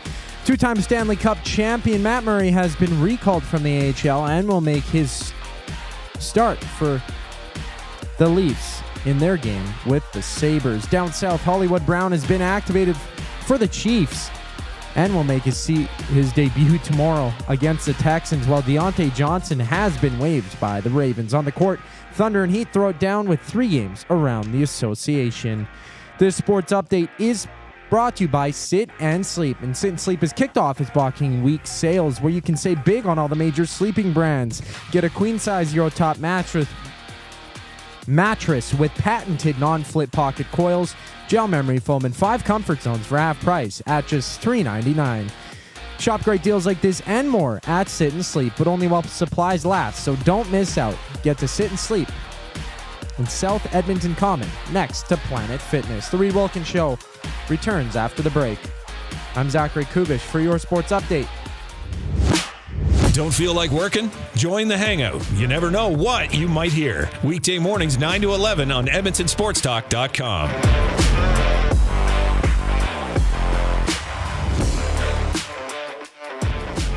Celebrate the season by creating space for your holidays. Sentinel Storage. Affordable and flexible storage solutions at a store near you. Shop Canadian, store Canadian. Try 4 weeks free. Visit sentinelstorage.ca. Play more tables and games. Play more tables and games. Make the most of your fan game. Oh, you want to, you need to, you know just what you gotta do. It's time to add some fun to your life. Make the most of your fan game. Play more tables and games. Play more games. The Canadian Ice House is taking your sports experience to a higher level. Trackman golf simulators are now open at the Ice House, an immersive and realistic golfing experience in the heart of downtown Edmonton. Visit in-store or at thecanadianicehouse.com for details. Gallo LLP is an Alberta-based accounting firm with expert chartered professional accountants in both our Edmonton and Sherwood Park accounting firms. Our experienced and innovative accountants provide financial advice that saves our clients money. Simply put, we help our clients protect their assets and grow their businesses. At Gallo LLP, they go beyond the numbers to ensure the continued success of your business. Reach out to Preet or John to discuss how they can help your business grow. Visit gallollp.ca today and see how they can help you take your business to the next level.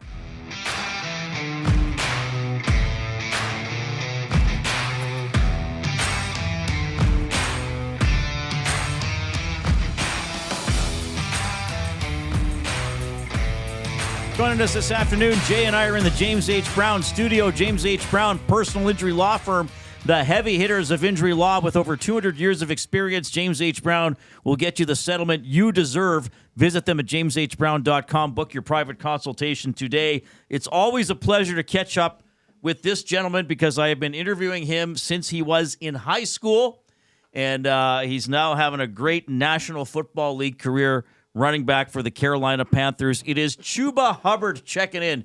Chuba, it's Reid and Jay. How are you doing, sir? Hey, I'm doing well. How are you? I'm doing very well. Thanks for making time for us to come on the show. It's always a treat to have you. We got a lot to talk about, and I know you got to go in about 12 minutes or so. But I'm going to start with the hard-hitting question, Chuba, because you and I talked about this a couple of years ago. How many of your American teammates have you converted to ketchup potato chips? Good question. Thank you for having me too. Honestly, quite a few. I've had some guys that love them. I've had some guys that, on the other hand, don't like them so much. But for the most part, I've got more positive reactions than negative. Well, I remember that video or story. I can't remember if the Panthers posted it or you posted it a few years ago. So that's always fun. Hey, yeah, it's good to see you. I want to dive right in, Chuba. I mean, you got the contract extension a few weeks ago, 4-year deal with the Panthers. Just, I know you're mid-season and there's a lot you want to accomplish, but what does that mean to you to get that deal and that commitment from them? Yeah, I mean it's huge. Obviously, something I've been chasing for a long time, especially from my family. Just having that security, and then obviously the Panthers are the ones that drafted me. They're the ones that believed in me. So for me to build myself up here, and then also be able to continue on helping build the culture here and turn things around here, it's special. So I'm definitely blessed. Well, and you've achieved 1,000 yards rushing, the second Canadian to do that after Ruben Mays. Do you take a second to process the significance of that, or how do you feel about getting to that 1,000-yard milestone? Yeah, I mean it's definitely a blessing. Like I said, definitely a product of my environment. Got a great O-line around me, great teammates, great coaching staff, great scheme. So obviously I want to win and get to the playoffs and win a championship, but to be able to achieve that, it's great. Chuba, for the people who are on YouTube, your camera went away. Did you cover it up or flick it off? If not, we can just do audio. I'm trying to figure out how it just went off too, honestly. That's okay. I just saw it in case you accidentally slid the little thing. That's okay. Yeah, well, congratulations on getting to 1,000 yards. And you also mentioned where the Panthers are at. And I know you and I talked last season as well. And the team's trying to build here. The team's trying to win more games. The team's trying to become a playoff team. Where do you feel they're at? Even though there've only been 3 wins this season, do you feel progress? Do you feel something's being built? Oh, we lost him. It looks like he disconnected for a second. We'll get him back in a second. He's probably going to rejoin. If you're on YouTube, yeah, Chuba was there, and then his part of the screen went black, so maybe he's trying to reconnect there. But I had to start with the fun question with the ketchup chips. Because apparently that's okay. We got him back. All right. If the camera doesn't work, I apologize. I don't know. If the camera doesn't work, we got the audio's coming through fine, so that's good. I was just asking you there. You mentioned about where the Panthers are at. It's been a tough couple of seasons. You've been close in some games this year where you weren't quite able to get the win against some good teams. Where are they at? Is something being built there? Is there progress from last year, so to speak? Tell us about that. Yeah, I mean, it's cliche to say, but, they always say Rome wasn't built overnight. And, I definitely feel like we're building something special here. Like I said earlier, just trying to build and shape an identity and a culture here. And honestly, throughout the years, that's been a big struggle for us. But I've said, now and to many people that I feel like we're closer than we ever been. So obviously the season or the record, however you want to look at, may not reflect that, but we're getting there. We're making traction, and I know that it's only going to get better from here. Chuba Hubbard joining us here, Carolina Panthers sensation and local Sherwood Park native. Chuba, you got Jay here, and I don't know if you saw earlier when the video was working or if you can still see us, but I'm rocking my Facey Falcons sweatshirt here. Proud alumni, and I just wanted to say on behalf of everybody in Sherwood Park and Edmonton area, just how proud we are of you for carrying the torch down there. But I think you're pretty Falcon awesome. You'll get that. I appreciate it. I appreciate it. And I appreciate the hoodie. Yeah, I want you to take us back to your early football years in Sherwood Park. When did you first realize that football was something that could become a major part of your life and I mean, take you all the way to the NFL? I mean, as a young kid, I think just the innocence of, believing you can do anything in this world, comes from your upbringing, your family, and everybody around you. So for me, obviously, I ran track and stuff like that as well. I thought I'd be the fastest man in the world one day. I thought I'd be the best NFL football player ever, all these different things. And that's just something I've always carried with myself, regardless of all the tangible stuff that, I was up against. And like I said, multiple other times before that, it takes a village to get to where I am. So as long as you have a dream and you work hard and you have the right people around you, you'll be all right. And, much like the NBA has done kind of after the Vince Carter effect, the NFL is now highlighting their Canadians the Canadian talent more than ever, I'd say. How proud are you to represent Canada in the NFL? And do you feel any added pressure, carrying the torch for Canadian athletes in the NFL? No, I mean, definitely no pressure. Obviously, I say all the time, Canada is the greatest country in the world. I'm, blessed to be able to be represented by them, and then obviously everyone from my hometown. But just over the years, seeing the amount of Canadian talent make it to the highest stage, I think every single year they've broken the draft record, I think, since I got drafted in my class of 21. So just to see more and more guys come and have success, it's just awesome. It's amazing to see, and it shows that kids that were in my shoes or whoever else's shoes, that they can do it too, no matter if they're from a small town in Canada or a big city. So it's definitely good to see. Chuba, Reid again. I'm wondering what your demands are like in terms of doing interviews like this. I mean, there's other Edmonton talk shows, and you are a prominent Canadian. I'm sure there are national Canadian talk shows or other markets that want you. Do you find yourself talking to Canadian media quite a bit, even though you're in Carolina? Yeah, I mean, I feel like throughout the years, definitely talked to different media outlets from Canada, obviously, especially you. And then over the years, over this year, obviously things have kind of picked up a little bit more, kind of when I was in college, the same thing. But like I said, I always want to be able to be an outlet for my hometown and Canada as a whole. So just giving my insight and being able to, connect with people like you guys, it's all love. So I'm not going to shy away from that. Couple more for you. I'll fit them in. I know you got a commitment coming up, but when we talk, I usually ask you about, because you had a great picture, I think, with a couple buddies that came to a game last year or the year before. What's it been like this season with family or friends getting to see you in person? Has it been happening a lot? Yeah, I've had family, friends, everyone come down. It's a long season. I honestly forget how many people have come, but honestly, a lot of people have come this year. And just showing support. Everyone's trying to get jersey and all these different things. But, having people that, were with me throughout the whole journey, get to, be a part of this special moment. It's awesome because it's, like I said, it was a dream at one point. And at times for some people, except myself, probably seemed unrealistic. But to be able to share, this moment with them, it's awesome. What's Christmas week like in the National Football League? I mean, you guys play Sunday, then you got to play another game. Christmas falls in the middle of all that. Does something happen? Is it celebrated at all, or do you got to put it on hold when you're in the NFL?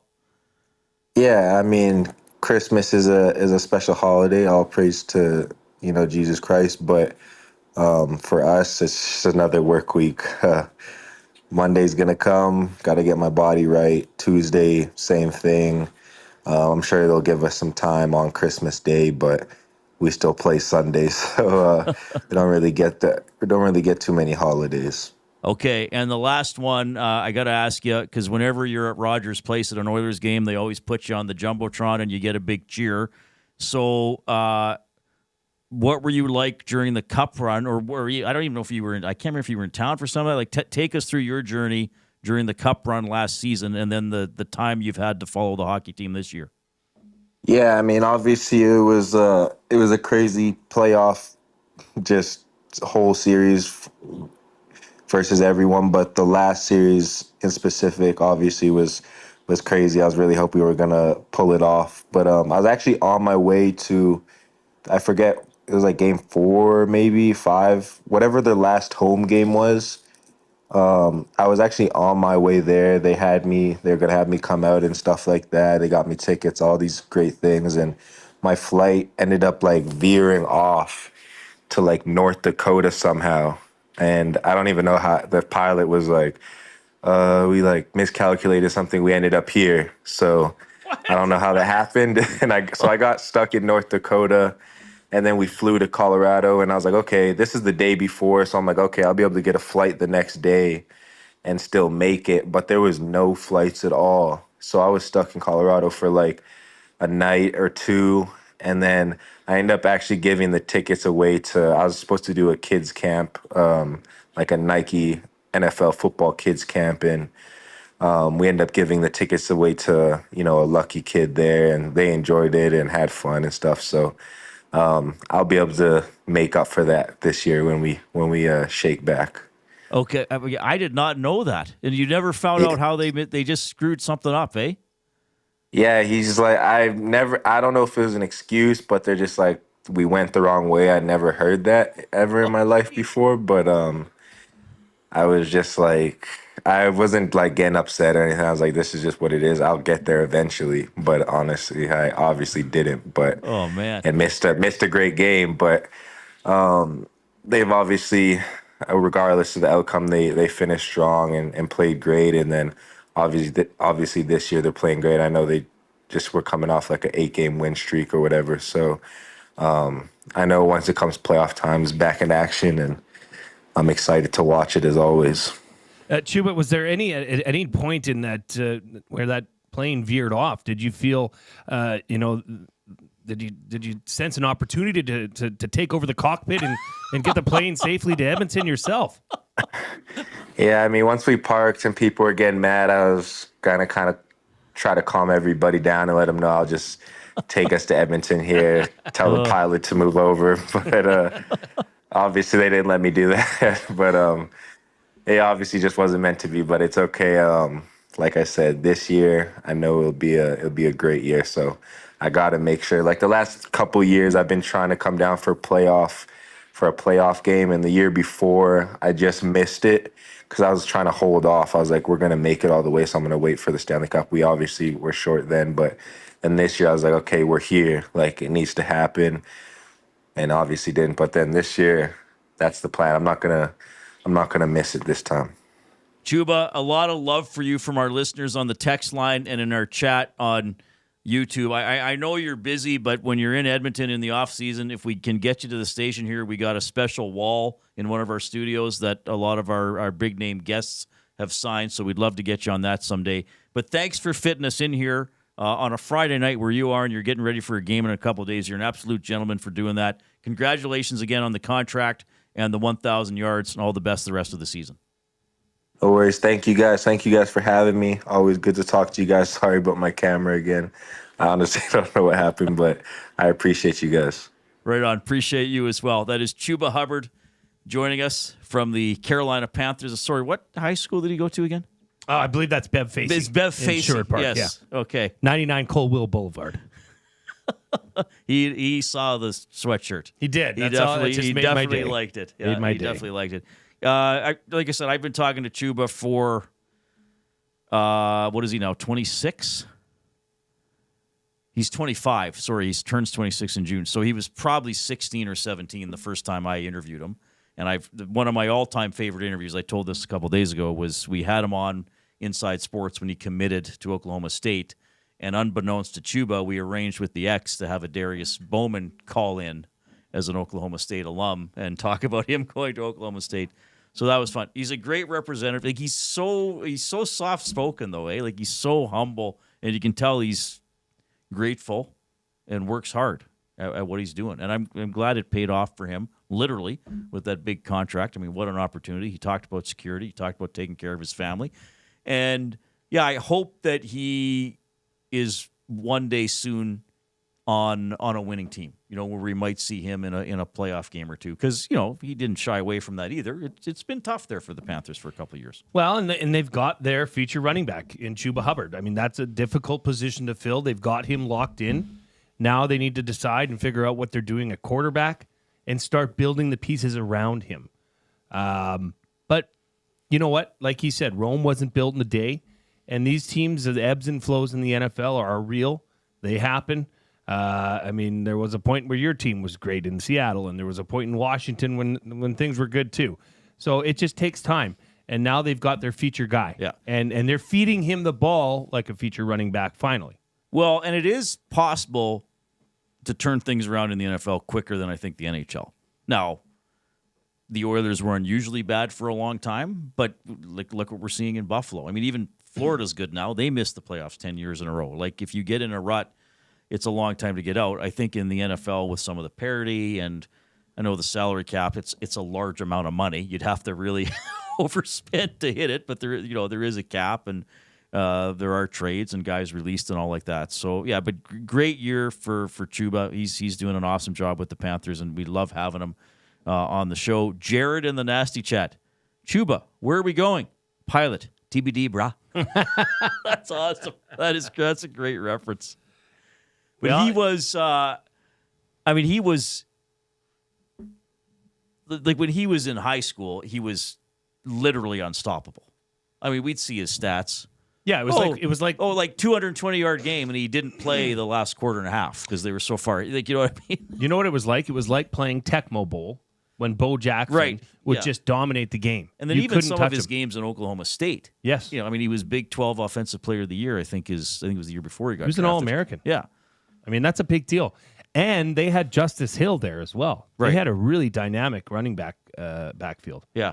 Like he's an incredible story, and sometimes I think for myself, like take a step back because, you know, even for me, of course, everybody knows in Edmonton, mostly we talk about one team, but we try to talk about other stories and athletes. And there was a point where even in high school, people were telling me he's got a very good chance to make the NFL. And then he's going through Oklahoma State.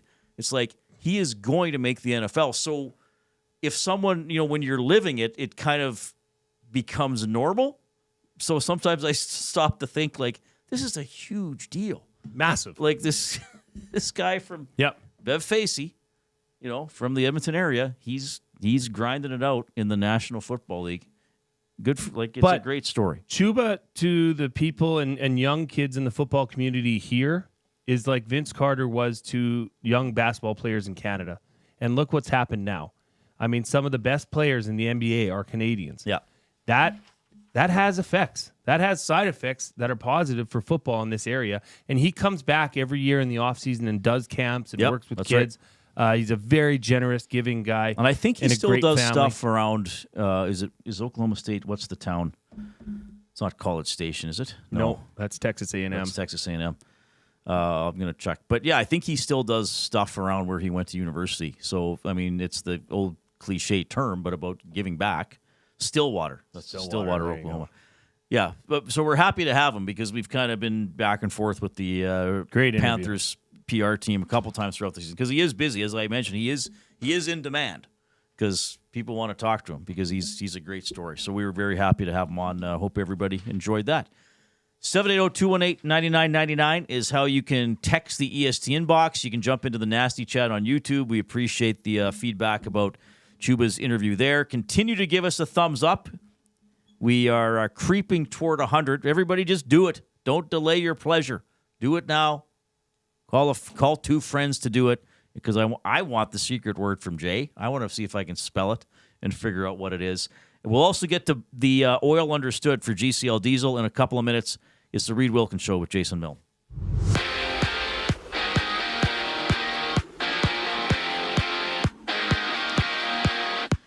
The Canadians play the Red Wings, the Wild matchup against the hockey club, while Matt Murray makes his Leafs season debut against the Sabres on a 7-game NHL slate. While in the NFL, Hollywood Brown is off the injury reserve and will make his debut tomorrow for the Chiefs, while Deontay Johnson heads to waivers from Baltimore. Basketball has 3 games, including the Bucks meeting the Cavs, while Josh Walker, left-handed relief pitcher, has signed a 1-year, $760,000 contract with the Blue Jays. This sports update is sponsored by Advantage Sports Medicine and Physiotherapy. Get treated like a pro with their highly skilled crew. Whether recovering from an injury or looking to enhance your performance, Advantage Sports Medicine and Physiotherapy uses the same locker room approach, trusted by the best in the game. Find them online at AdvantageSportMed.ca. We have a quick timeout before we return with more on the Reid Wilkins Show. I'm Zachary Kubusch, and you're up to date. If If you've been injured in a car collision, let James H. Brown and Associates, Alberta Injury Lawyers, protect your interests. They'll be there every step of the way to help answer your questions and help you get your life back on track. Trust Alberta's precedent-setting injury lawyers with their unrivaled experience, unrivaled results, and unrivaled commitment. When accidents happen, call James H. Brown and Associates, Alberta Injury Lawyers, 780-428-0088, or go to jameshbrown.com. Tommy Gunn's Barbershop is more than just a barbershop. It's a top-notch, tailor-made experience from check-in to check-out. Get a precision haircut, a classic shave, or a facial to step up your style. Just walk in, relax, and let Tommy Guns take it from there. Find comfort in knowing their team follows the code, which is their commitment to care for you as a customer. Check out Tommy Guns today, in-store or online at TommyGuns.com to bring out the best in you. Tommy Guns, where every cut is done right every time. The countdown is on to the legendary Boxing Week sale at FXR Factory Outlet Superstore. Don't miss the best deals of the season on fan favorite gear. Huge savings on FXR lifestyle apparel and outerwear, along with FXR Adrenaline Unlimited merch. Miss this event and you miss out huge on the best deals for the entire family. More great incentives in store, so mark your calendars, gather the crew, and head to FXR December 26th through 31st. 324 Mayfield Common in Edmonton. Food Sausages makes their meat with nothing but the best local ingredients. From chicken, beef, and pork, their gluten-free sausages are packed with flavor. Every single bite. Get a 10% discount when mentioning Edmonton Sports Talk in-store or use the code EST when shopping online at foodsausages.ca. Plus, you get free delivery on orders of $100 or more. Find them at 6736 99th Street. Food Sausages. You can't beat our meat.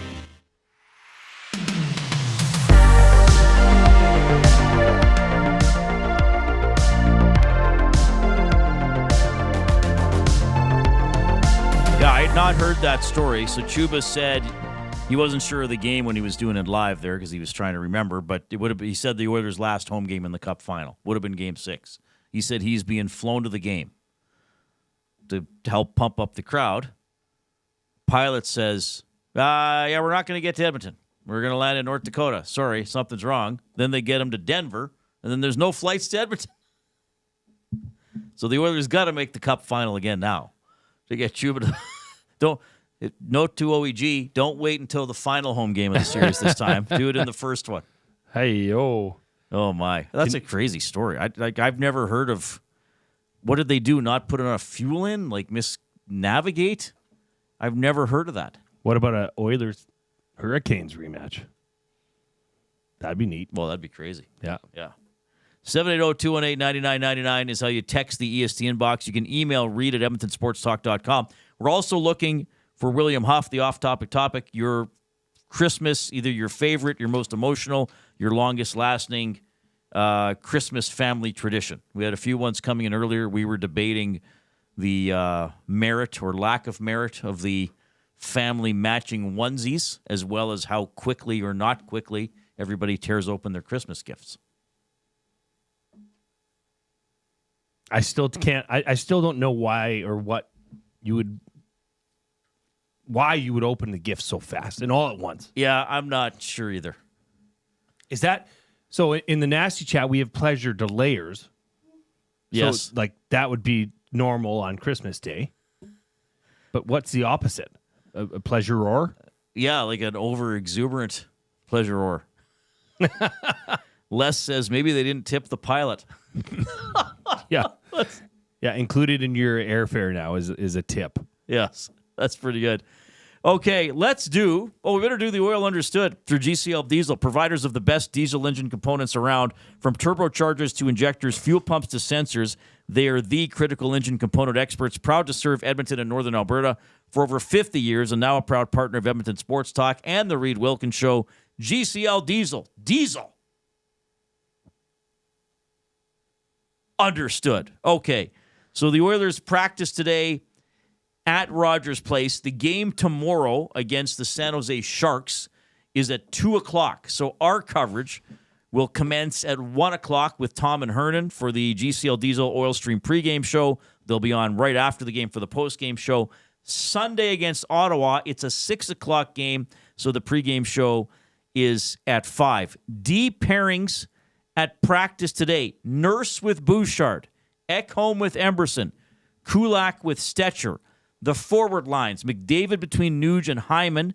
Kapanen didn't skate, so Draisaitl was between Podkolzin and Derek Ryan jumped in there. Henrique, Arvidsson, and Perry were together. Janmark, Skinner, and Brown were together. Things obviously got moved around last night. So before we get to today's clips, Jay, because you have always said to me, why is it Ekholm and Bush? Why is it always Ekholm and Bush? And then I don't know when it was. Yeah, but I didn't think Emberson would be the guy that would draw in. If it was late in the first period or in the second period, I was like, oh, my God. Knobloch was waiting for a game Jay went to so he could turn around and say, see, Jay, I do move around the deep pairings. Now, Ekholm and Bush still were together at times. But we saw there was a lot of Kulak and Bush yesterday, but Nurse and Bush were together at practice today. Yeah, I mean, something's Ekholm's clearly the stronghold there. Mm-hmm. I think he's the one that drives a lot of the action with Bouchard. But changing it up a bit, I mean, Bouchard, and this is just who he is. We've discussed this. Is just has so many weaknesses on the defensive side. He just doesn't look confident. Am I incorrect in saying that? Like just puck handling and in his defensive zone. Yeah, I think he's in a bit of a slump, for sure. And I think maybe with moving the deep pairings around, it freshens things up for everybody, including Ekholm, who is not perfect. Nope. He's very, very good. It's almost stunning if Ekholm has an off game, but he's had a couple. I don't think his game against Florida was that great. So I think that Ekholm and Bouchard are going to be a deep pairing most of the time, and especially when the games get really, really important. But hey, I can see it's not bad. I'm not saying to tinker for the sake of tinkering, but it's also good that maybe you're in a playoff game and Ekholm's skate blade breaks, or he blocks a shot and he misses a few shifts. Okay, Nurse and Bush, you guys have played together a bit before. It's not being thrown into the deep end with an entirely new partner. Yeah, get a feel for other guys, so it's not a surprise. So you got to see that, so that would have thrilled you. Life changing. Your thoughts, though, and I said this several years ago, and I'm still saying it, and I predict I'll say it several more years, that the nuclear option will always be debated. Some fans won't like it, some fans will, or some fans will say, well, they should do it, but Knobloch shouldn't have done it then. He should have waited, or he should have done it. But you were there, and we've seen him go to McDavid, Draisaitl, and Hyman for the last couple of games. They weren't having a good first period. That's right. But they were getting beat quite badly. When it's not needed, they don't use it. When there's a spark that's needed, go ahead. That's why you have that option. I'm not opposed to it. I don't think it's, hey, why are they doing that? Why aren't they? Well, there's a reason they do it. It usually provides results. And it provided a spark that they controlled that third period. Like that was a dominant third period by that team. And ultimately, they came out with the win. Now, was it all because of that? No, but it's just that spark that needs to get that team going. Because that might have been one of the worst or more. They had nothing going in the first period. Zero. Like they were completely boxed out. I don't think the Oilers had the puck in an offensive situation inside the Detroit hash marks until probably 6 minutes into the second period when Draisaitl got a bit of a dangerous shot. What do you think of the goaltending last night, both guys? Good. I'm glad you said both guys, because both guys let in goals, and it happens. Like we said yesterday, Swayman's an $8 million goalie. Skinner's a $3 million goalie. They both let in. Well, actually, Swayman let in the biggest stinker of the night in Hyman's goal. That just from a tough angle, right through the wickets. At least you can say with Skinner's goal, it was tipped by his own guy. Excellent tip. Yeah. By Leon. It was by Leon. He had a big night, yeah. But, that's what it is. But, I mean, it was a 3-2 game still. And they both let in a bad goal. I think the second goal on Skinner, I thought that was just a beautiful goal. I thought that was more on Stetcher on defense for not taking the body and chasing the puck. And, well, whoop, there you go. That guy's by you. Yeah. And he did have an opportunity. If he takes the man, and I asked you this almost as soon as we came in, because that was right in front of us. And the angle was just perfect. Like, why did he let him go around him? Why didn't he just body check him? Right. Or just don't even check him. Just stand in the way. Just get in his way. And unfortunately, he didn't. But, yeah, it was a beautiful goal. But do you think the goaltending was subpar? Or do you think it progressed and got better as a game? I think... Like, Swayman had a huge save in the third. Yeah, earlier. I mean, at the end of the day, both goalies gave their team a chance, I suppose, because they got it into overtime. But if you just want me to evaluate each goal, I mean, that Swayman goal is one of the worst goals against in an Oilers game this season. Yep. By either goalie. And I'm not, of course, Skinner and Pickard have had off nights more earlier than lately. I know it's Hyman shooting the puck. I know he gets it off quickly. I know he's got a nose for the net. The velocity of that shot was not even a shot. It was a pass. Swayman whiffed on it. Yeah. Again, it happens. It got the Oilers back into the game. That's all I'm saying. Cashed my my Hyman goal. Oh, right. Could you tell us how much? No? It was plus 145. And you put $100,000 on it? Yes. And not quite $100,000, but not close. quite. I don't want to say too much, But yeah, only 26 shots on goal. It wasn't a shootout. Boston played well. And the thing that I liked from an Oilers perspective is they didn't panic and think, well, we're down 2-0. Oh, man, we got to try to win 5-4, 6-5, guys. They already got 2. They'll probably get more, so we got to get 6. The Oilers just kind of stuck with it. And I thought that, I know overtime could have gone either way, but as soon as it got to overtime, I thought, okay, that's a good point. They were outplayed badly in the first period. Boston earned a 2-0 lead. They got a point for that. Edmonton got a point for coming back. And as I was saying to you earlier, Edmonton's one of their strengths is 3-on-3. The people they can roll out even after their big guys starting. You can come back with Nuge, Hyman, and Ekholm. You can still put Nurse out, right? You could still put Henrique out, or even Jeff Skinner out in a 3-on-3, right? So that's an Oilers' strength. Though they usually just go back to McDavid and Draisaitl every second shift, but you know what I mean. But let's not kid ourselves. Let's be honest here, Reid. Just me and you. Nobody else is listening. Just me and you. Just between us. Buddy? Just between us. Yes. The Oilers got away with one last night. Boston gave that game away. The Oilers didn't necessarily take it away. Well, I'll say this. I think the Boston team of 4 or 5 years ago is up 4-0 5 minutes into the second period. Sure. So they couldn't bury Edmonton. But I do want to give the Oilers credit for being patient with it and realizing, okay, we can't give up a third one tonight. So we got to grind and try to get it to 2-2 and then win it in overtime, which is what they did. Yeah, no, it wasn't beautiful. I don't know if Boston gave the game away because they still made the Oilers work for their chances. Draisaitl said after the game he didn't like the Oilers' third period. And quite frankly, the Oilers had more chances in the second than they did in the third. It's just sometimes a really good player makes a play, as McDavid did. Yep. With, a crafty, in-tight move. And even that goal on Swayman, like it's McDavid, but it goes underneath him. Like, yeah, I don't know. Yeah, that was a weird one. It was just like McDavid wanted it more. Yeah, he just was determined to tie the game, and he did it. Yeah. So, yeah, I don't know if I would agree with you that Boston gave the game away. I know why you would say that. Now, if they were up 3-0, then yeah, maybe. Because I still think Boston checked very well. They just couldn't get their third one that might have ended it. What did you think of that slashing call Nuge took on Zadorov? That's a tough call. I thought it was a tough call. So I said something to one of my colleagues in the media lounge because I watched the replay and I was like, I don't know if he slashed him that much. Nikita Zadorov's body weight was on that stick at that moment. Right. I could have blew on it and it would have snapped. And it's just the but perfect if the stick spot. breaks, they call it. Yeah, it was just a really. I mean, Nuge was unhappy. His stick was at max flex. Yeah, it's a tough call. Sometimes that's annoying, right? Or you knock a stick out of a guy. Like if I were a player, well, I'd do it once a year. Right. We need a power play here. Oh no! Look how hard he slashed me. You can't do it all the time because the refs will catch on to it. Yeah, I mean, I thought the reffing was fine for the most part. I mean, there probably could have been a high stick on Swayman. Who was it? Putt Colson. He dragged his face, stick along his face. That probably should have been called. To be fair, he dragged the stick to the blue line. But it flipped out. Yeah, shoot 5-hole Oilers. Get the puck and shoot 5-hole. But again, I just yes, it could have been a loss, but good for the Oilers to at least get the point and then get the second point in overtime. And Glenn Gullett's an assistant coach. He was the one who spoke today, and he said that he liked the composure last night.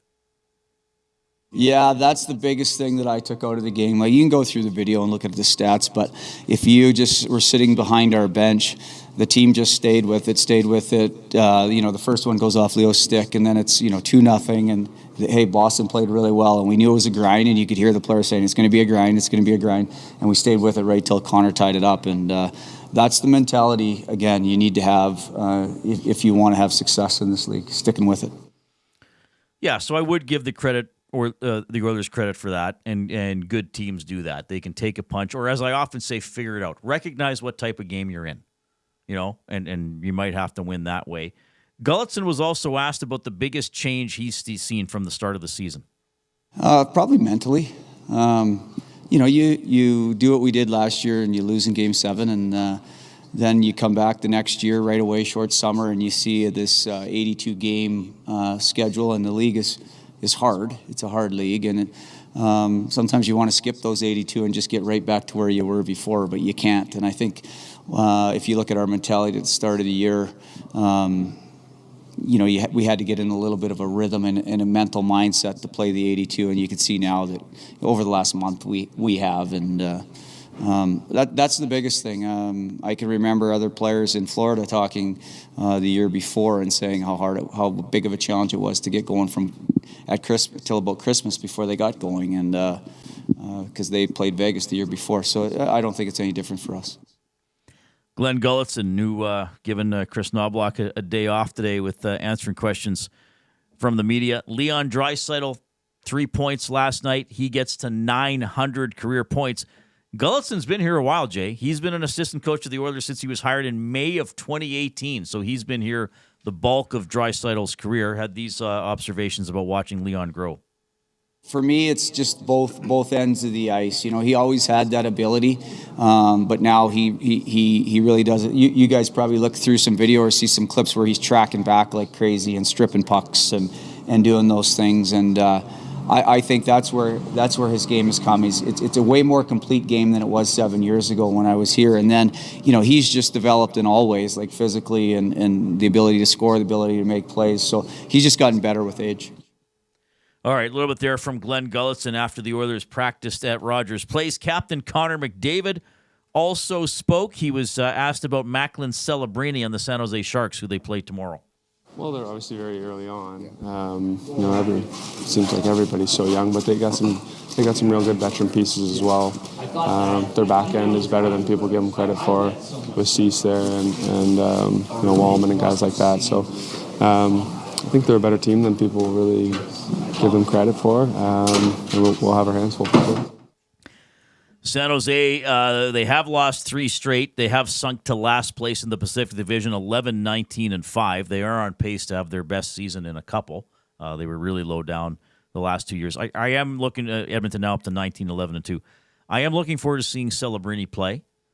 Drew spoke highly of him a couple days ago about his composure with the puck, and he said he has those no-look plays and doesn't tip what he's doing.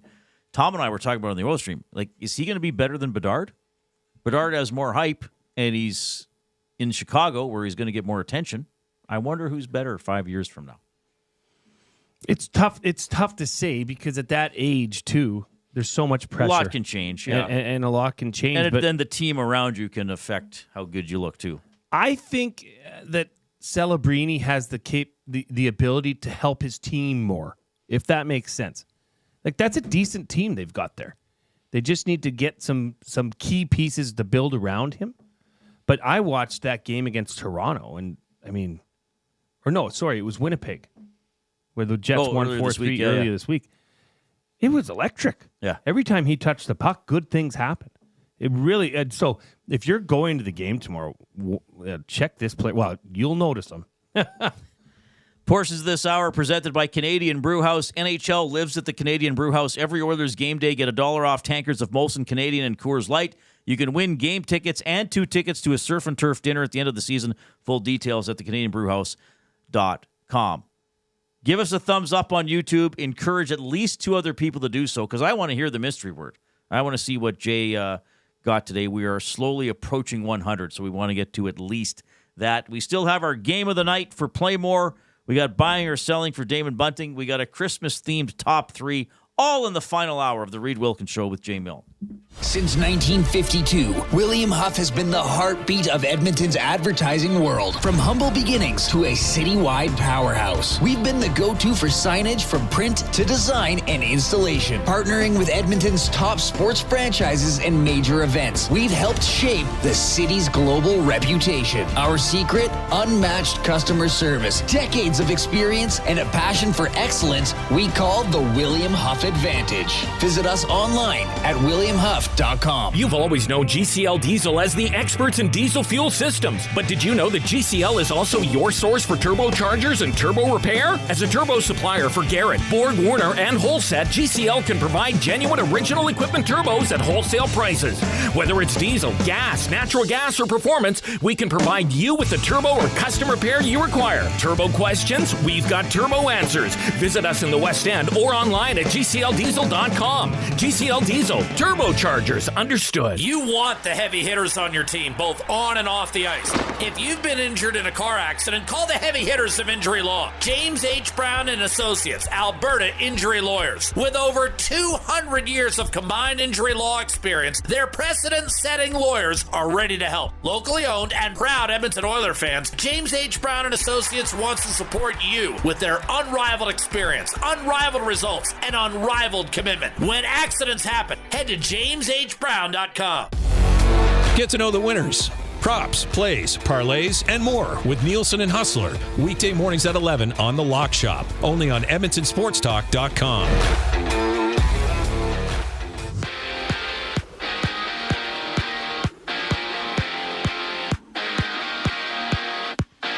Four games to get underway in just a moment in the NHL, and one sees Matt Murray making his season debut against the Sabres. The Hurricanes battle the Capitals, and the Blues play against the Panthers. Tomorrow, Edmonton hosts San Jose and Macklin Celebrini with Tom Gazzola and Hernan Salas live for the GCL Diesel Oil Stream pregame show at 1 o'clock right here on EST. And on the court tonight, the Hornets and 76ers throw it down as they're about to get underway with the Bucks, Cavs, and Thunder matching up with the Heat. You're locked in here on the Reid Wilkins Show with Jay Milne. I'm Zachary Kubusch, and that was your Sports Update.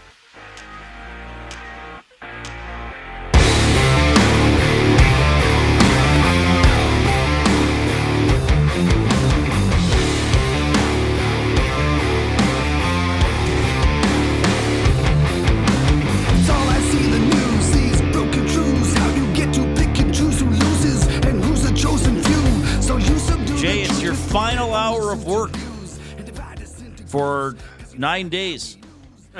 You have 9 days off, just like you have had every Christmas. Yeah. Don't know what I'll do with myself.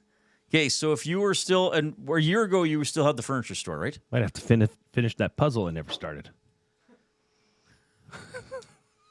What? What? What?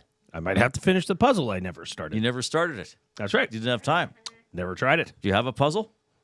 I could probably get you a find puzzle. one. Yeah, I bet you could. My dad and I built some puzzles the last few years. What's the biggest puzzle you've ever done?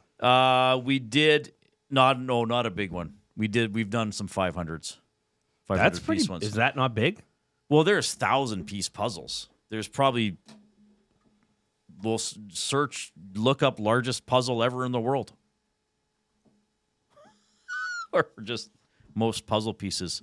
60,000 pieces. So what? Wait, I'll go on Amazon and I'll This search. is at Costco. Oh my gosh. Get out of here. It's the world's largest jigsaw puzzle with 60,000 pieces. Yeah, like if you just put in puzzle on Amazon, a lot come up with 1,000. What it is it's 61,000 piece puzzles make one gigantic Well, then you masterpiece. put them all together? Oh my God. It's 8 feet tall by 29 inches or 29 Where would feet you even long. keep it? You have to put it in Churchill Square or something. Yeah, this isn't practical. We'd have to start building. Okay, nobody touch it, okay? Leave it when we come back tomorrow night. Spitzy 5 cents. I also just completed my final hour of work. Time to crack a beer. Congratulations. T. Wilson, search all I want for Christmas is glue. Hilarious, but not quite, not safe for work.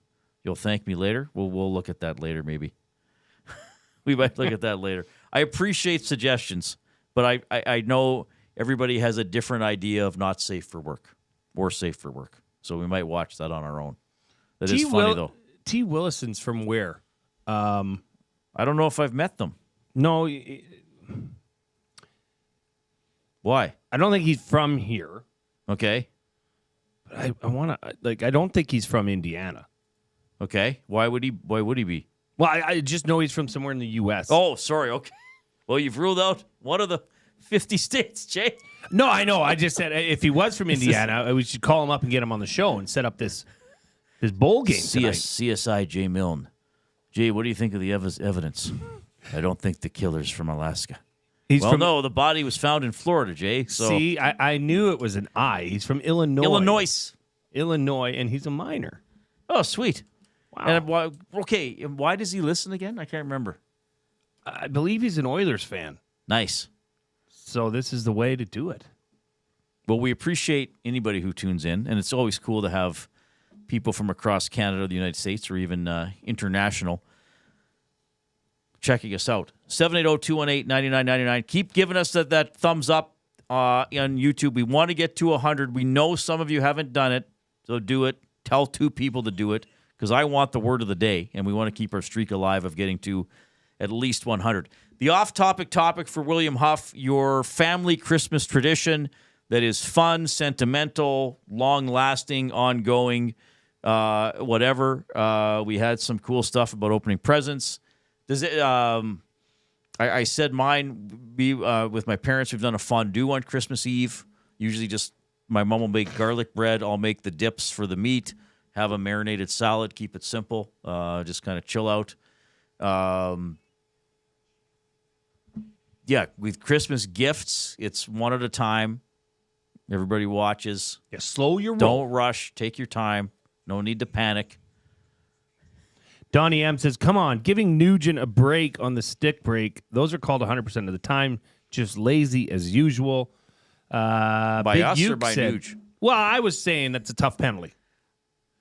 And, yeah, you're tapping the stick in an area that it's likely to break if there's excessive pressure on it, flex, which there was. I mean, it happens a lot, that exact. I guess the question is, should a stick break be an automatic slashing penalty? I guess you kind of have to call it, don't you? I suppose you do. That's what Big Uke said. That's a penalty you have to call, though. Nuge is more going for the puck than a slash, but it is what it is. Pinto Creek says, Celebrini's been training like a pro since he was 10 years old. I think he's way more physically mature than Bedard. Well, that's a good point, too. A lot of these elite players now, it's been since they were 8 years old. You're probably good enough to make the NHL someday and be really, really good. We're going to tailor-make your entire life to that, which some kids might not have the maturity to do. Some families might not want them to do it. Some families might not have the financial resources for a kid to do that. Would you want your kid, you've reproduced thrice, like if someone said, okay, your kid can be at or near the top of their sport, but you got to decide now. They're 9. You got to decide now. No. You got to put them in this stream. It's going to cost this amount of money. They're 9. If they're not mature enough to do it, you got to make them mature enough to do it. Would you be comfortable doing that? No. I don't think it's, I'm of the belief if you're, like, look at Chuba Hubbard. That's a prime example. He's a track athlete that discovered football at a later age. Right. He's from Sherwood Park, Alberta. He's now the starting running back for the Carolina Panthers. If you're good enough and if you're gifted enough, they will find you. If you're not, you could put all the effort and all the money and give it all the resources behind it. If you're not gifted, it's not happening. Every player that plays at the professional ranks NHL, NFL, NBA, CFL, like those are gifted athletes. I just think if you're going to do it, it's going to happen. But, I remember the comment that was made about, Hyman, how his parents were rich and you could do, any kid that plays hockey, his parents are dumping an immense amount of resources into that. His or hers. Right. Right? So there still has to be some sort of drive from the individual. A big I one. realize there was some guy that wasn't last year saying, "Oh, Hyman's just the That's product what I was of a talking rich." about. Yeah, Yeah. like that's BS. Yeah, Hyman's Hyman is the least entitled. I had it handed to me, and hey, you know what? In our culture, wealth can be an advantage. Yeah, well, that's how it goes. Sure, but if sometimes. your kid doesn't give a rip, but you still got to go. Ain't up there gonna go and You anywhere. still got to go up there to make the NHL. I mean, maybe there might be other, but to make the highest level, they're not giving jobs out because of family wealth or anything like that. We have, speaking of families wealthy and talent, anyway, we have our game of the night for Playmore tables and games, from ping pong and pool tables to darts and dome hockey, plus all the classic arcade action you could ask for. Visit Canada's game room experts. Locations in Edmonton and Calgary are online at playmoregames.ca. They provide our game of the night. They've provided our games of the day with the classic arcade machine here. I have a game of the night. Okay. But it's not sports. But you have an actual legitimate game of the night. Oh, wow. I have a very fun, distracting game of the night. Well, I am excited about this game because it kicks off the Big Boy Bowl season, and that's Notre Dame, Indiana, going head-to-head. The Battle of Indiana. Notre Dame's at the northern tip. Indiana. Oh, yeah, that's right. This is an interstate bowl. Indiana's from Bloomington. But this is not, neither of these teams made the tournament, even though they're ranked in the top 12, correct? Yeah, the winner of this game will go on to lose to Georgia. Number 2, Georgia. Oh, no, this is a playoff game Yes, already. it is. Sorry, yeah, this is the week I got told. This is the first of the, my God, that was stupid. Yeah, they are both in the tournament. Yeah, so whoever wins this gets the right to lose to Georgia in the Sugar Bowl. And this is Rourke's team. Yes, it is. The other Rourke, Curtis Rourke. Curtis Rourke, who did receive one Heisman vote. He got First place exactly vote. one? First or place one vote. first place vote. And then tomorrow is the other 3 games. The other quarterfinals, right? Quarterfinals, yes. This is these two schools have met since 1958.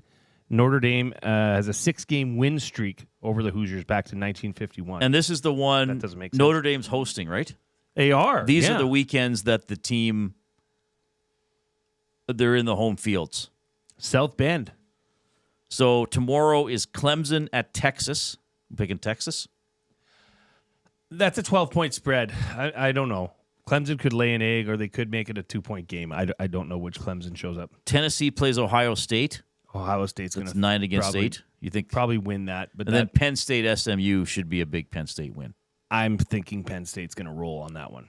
Okay, so but the seedings for these bowl games are not the same as the national rankings. So you had to win your conference to get one of the top 4 spots and get a bye. correct. So Boise State got a bye, Arizona State got a bye, but they wouldn't be ranked in the top 4. No. Right. Those were automatic bids. Yeah, so that's my game of the night. I'm intrigued to know what your game of the night is. Well, Jimbo says game of the night, Mousetrap. Legend says someone finished a game once. I used to play mouse. So my cousins, James and Chris, live in Kitchener-Waterloo, where I was born, but we moved when I was 1.5. But they're 3 and 5 years older than me. So we'd see them every year or two, and we'd always play games. And now even we're all in our 50s, we'll still usually play a game. But when I was little, we used to play Mousetrap. And I didn't really know what was happening. I just knew they would always start arguing, and the game would never get finished. Yeah. So has anybody ever finished a game of Mousetrap? I couldn't tell you how it. We have the game. We have the game. Yeah, I don't even remember. But I remember it had a gadget to it or something. The only thing my girls want to do is roll the ball down that makes the mouse trap fall from the thing and trap the mouse. That's it. That's because the game. there was some. I don't even remember the. I think point you're of the supposed to game. collect cheese, And you don't want to be in that spot at that time when the mousetrap might close. and then the so to guy, speak. you hit the diving board, and the guy jumps in. Oh, right, to yeah, the it had little all can. these Yeah. mechanical little things It's to like it. Meccano meets board games. Right, not like Operation. No. Well, that's a dexterity game, really. My game of the night. Word of the day? Dexterity? DEXTERITY. To show proficiency in fine motor tasks. Ooh. That's how I would define it. Well, we're 9 away from We gotta from getting to come the on. word We of want the the day. real word of the day. Just give it to us. Give us our Christmas gift. It's a good Give one. us a thumbs up. Text somebody who you know has a Google or YouTube account to go on it and give us a thumbs up. We've had a good show. My game of the night will be perfecting. So, Mr. Milne, you have a choice. Life is full of choices, and I offer you one now. You may open the vault, or I may cut off your fingers one by one, Mr. Milne, to perfect Hans Gruber accent. I'm going to Die Hard at the Garneau. Nice. Yeah. Oh, that must But I'm be just going to exciting. be talking. I might get kicked out because I'm going to talk along. People will be like, who's that? Where's that other Hans Gruber voice coming from? Who's this idiot talking like Hans Gruber? Who are you going with? Like, what time's it at? It's at 9:30. I'm going with my friend. Oh, fun. Late one. Well, I think it's the only one. You going to get popcorn? TBD, bruh. TBD, bruh. See how I feel. We're going to grab food beforehand. What are you going to grab for food? Oh, we're just going to go to a place downtown. Nice. Yeah. What place? Underground. Cool. Yeah, they got beer. Yeah. So we'll That's get food there as well. fun. Yeah. So I hate those seats. What seats? At the Garneau. Oh, yeah. We sat God. there for. In a At first, it's like, oh, cool. Make They sure- lean back, and then it's like, whoa, they really lean back. Yeah, I can't be covered. My head was sitting on Norman de Combine's lap. Nor the Combine just posted in the nasty chat, or the Combine crew did. Sorry. Changing 96. Yeah, we're trying to get to 100. Oh, we're at 98. Oh, Combine Crew And then 1, we'll do a word of Combine the day. Crew 2. Oh, did they just make multiple accounts? I don't They can care give what us you do. thumbs Just up? make sure you're all Whatever you do. subscribed. Yeah, make sure you subscribe. We want to get to 11,000 by Christmas. So that'll be my game of the night is Yeah, perfecting Hans Gruber. Wear your leisure suit so you can be comfortable in those seats. I'll be going like this. I have my Spider-Man, one of my Spider-Man t-shirts on. McLean. I almost bought you a Christmas gift today. Was it a Die Hard themed? But we said we're not getting gifts. I know. I didn't want to. Don't ruin it because then I'd feel guilty. Yeah, I know. would be so mad if you got me a gift. I'd be close. so mad. I was looking at sizes. For what? Underwear. Why would you get me underwear? That's a joke. I was looking at sizes for shirts. Oh. And what was on the shirt? I can't tell you because I'm going to get it. Yes, you can. I'm going to get it. Don't get it. Now that you know, I haven't breached your trust. You don't get it for Christmas. Fine. Fair. Done. Oh.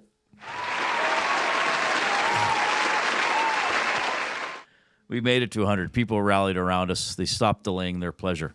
Combine Crew 2 says, yes, it was. Followed by, yes, I did. And yes, Jay was in my Jay lap. was in my lap.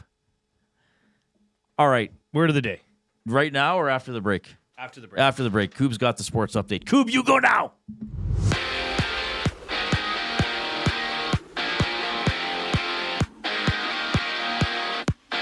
Right now in the NHL, the Maple Leafs lead 1-0 over the Sabres early in the first, while the Hurricanes go at it with the Capitals.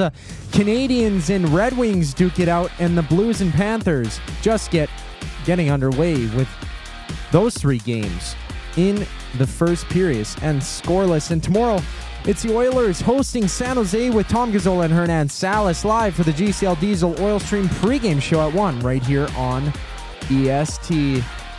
We have 3 games around the NBA as well. Right now, it's the 76ers up 17-6 over the Hornets, with the Bucks and Cavaliers getting set to face each other in just about 10 minutes. The Reid Wilkins Show with Jay Milne returns on the other side of the break. I'm Zachary Kubusch for your sports update. Wake up with the Nielsen Show with Dustin Nielsen and Lieutenant Eric. Weekday mornings 6 to 9 on EdmontonSportsTalk.com. Celebrate the season by creating space for your holidays. Sentinel Storage, affordable and flexible storage solutions at a store near you. Shop Canadian, store Canadian. Try 4 weeks free. Visit sentinelstorage.ca. Edmonton Sports Talk delivers a mass audience of key influential customers to your business, all while you associate your company brand with the biggest names, the hottest sports news, and teams from every league around the globe. Oilers and Elks, NHL, NFL, Major League Baseball, and the association, Formula One, soccer, golf. Oh, sweet mama! The excitement is palatable on Edmonton Sports Talk. It's where fans go to get their sports fix and where our partners find the most loyal consumers. Contact us today and see how our team on Edmonton Sports Talk can score the biggest goals for your business. With various advertising options available, email business@edmontonsportstalk.com or head to our website and send a message at edmontonsportstalk.com. Hey Edmonton, ready to take advantage of lower rates and better pricing? South Fort Chevrolet in Fort Saskatchewan has you covered. From rugged trucks to sleek SUVs. And with over 40 years in business, you can trust that you're getting the best deal on your new ride. As the proud title sponsor of the Nielsen Show, EST listeners can drive a little to save a lot with South Fort Chevrolet's transparent pricing and down-to-earth sales team. Visit us today in Fort Saskatchewan or online at southfortchev.com. Wake up with the Nielsen Show with Dustin Nielsen and Lieutenant Eric. Weekday mornings 6 to 9 on EdmontonSportsTalk.com.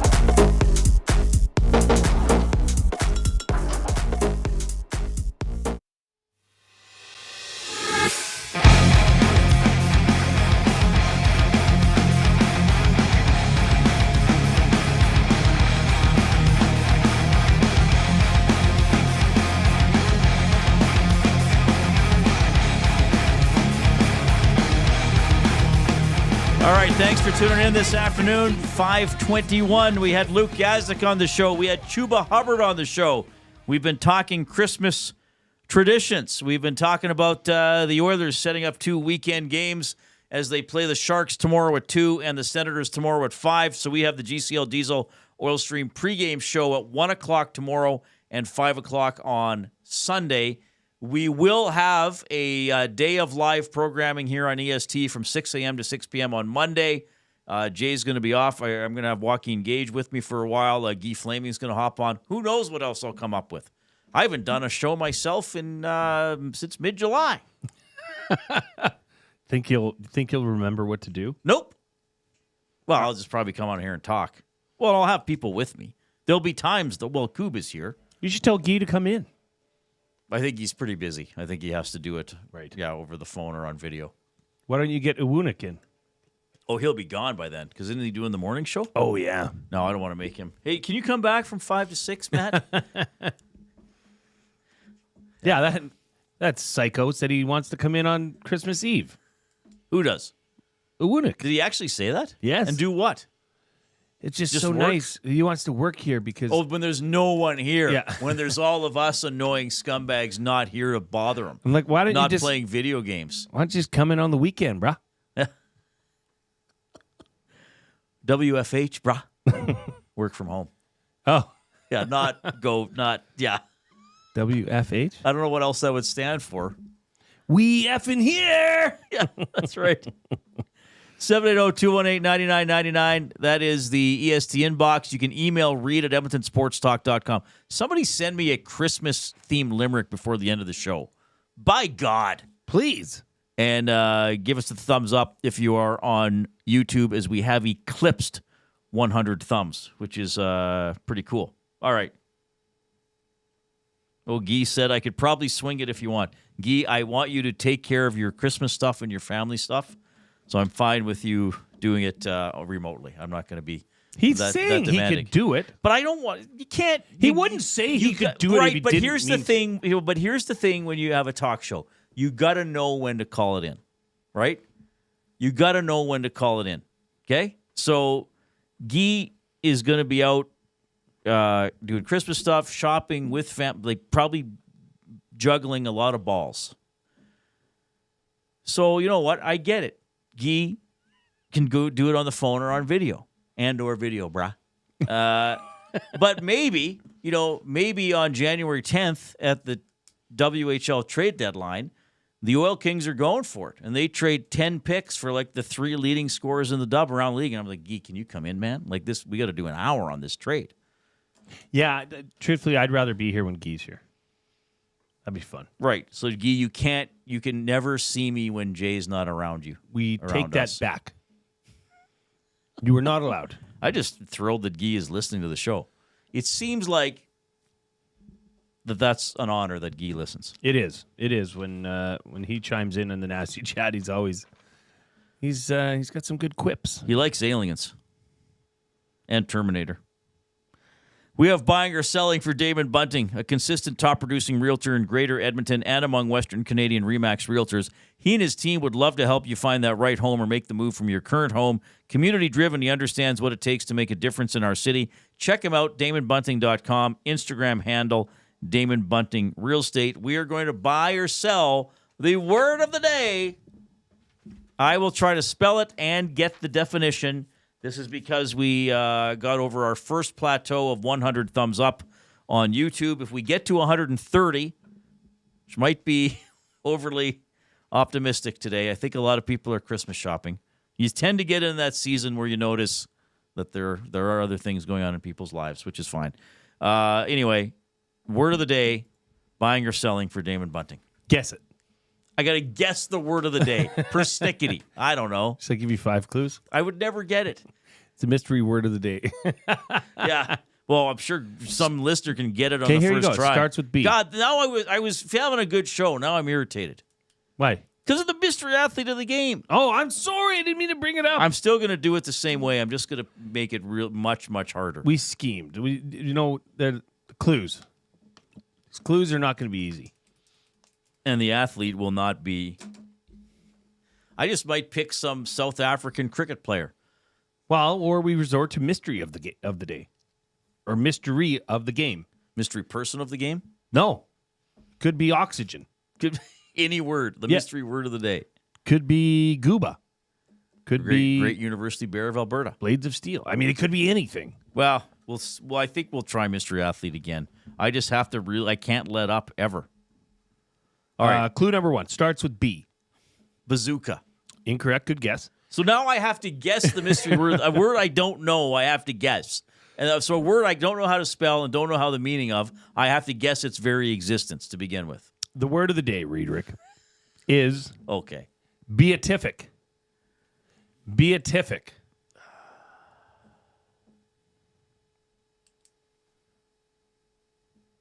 Beatific. Beatific.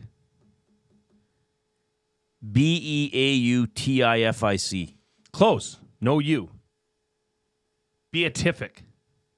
Beatific. Okay. I was thinking of something else. You were thinking beatific. Yes, I was. Sorry, my bad. Beatific. I have no idea what this word means. I can't even think of what the origin would be. It doesn't strike me as similar. Beatific. And obviously you've checked the pronunciation. I always do. This word is, I am stumped by this word. Koob, you got anything? No? Okay. Koob doesn't even know there's a show going on. It's like, Koob, you got anything? He's like, what? He's like, who are you talking to? Okay, like, give me. Koob's like, why do you have that mic in front of your face? I'm like, because I'm doing the show. Who are you? Koob's like, are you guys actually broadcasting? I thought you just hung out until 6 and then left. Beatific. Beatific. Beatific. Beatific. Right? I got nothing. Absolutely nothing. That's the actual definition of somebody that has nothing. No, just kidding. Beatific is a formal word that describes something or someone having a blissful appearance or showing complete happiness. Oh, wow. Beatific. As the pair danced, beatific smiles on their faces. The audience sat hushed and almost reverential. This is a beautiful word. It is. It's beatific. Could you be beatific while opening Christmas gifts? I think you can. That's a very nice word, Jay. Thank you. Thank you. Beatific. Beatific. So say the definition again. Beatific is a formal word that describes something or someone having a blissful appearance or showing complete happiness. The Milne girls are going to have a beatific.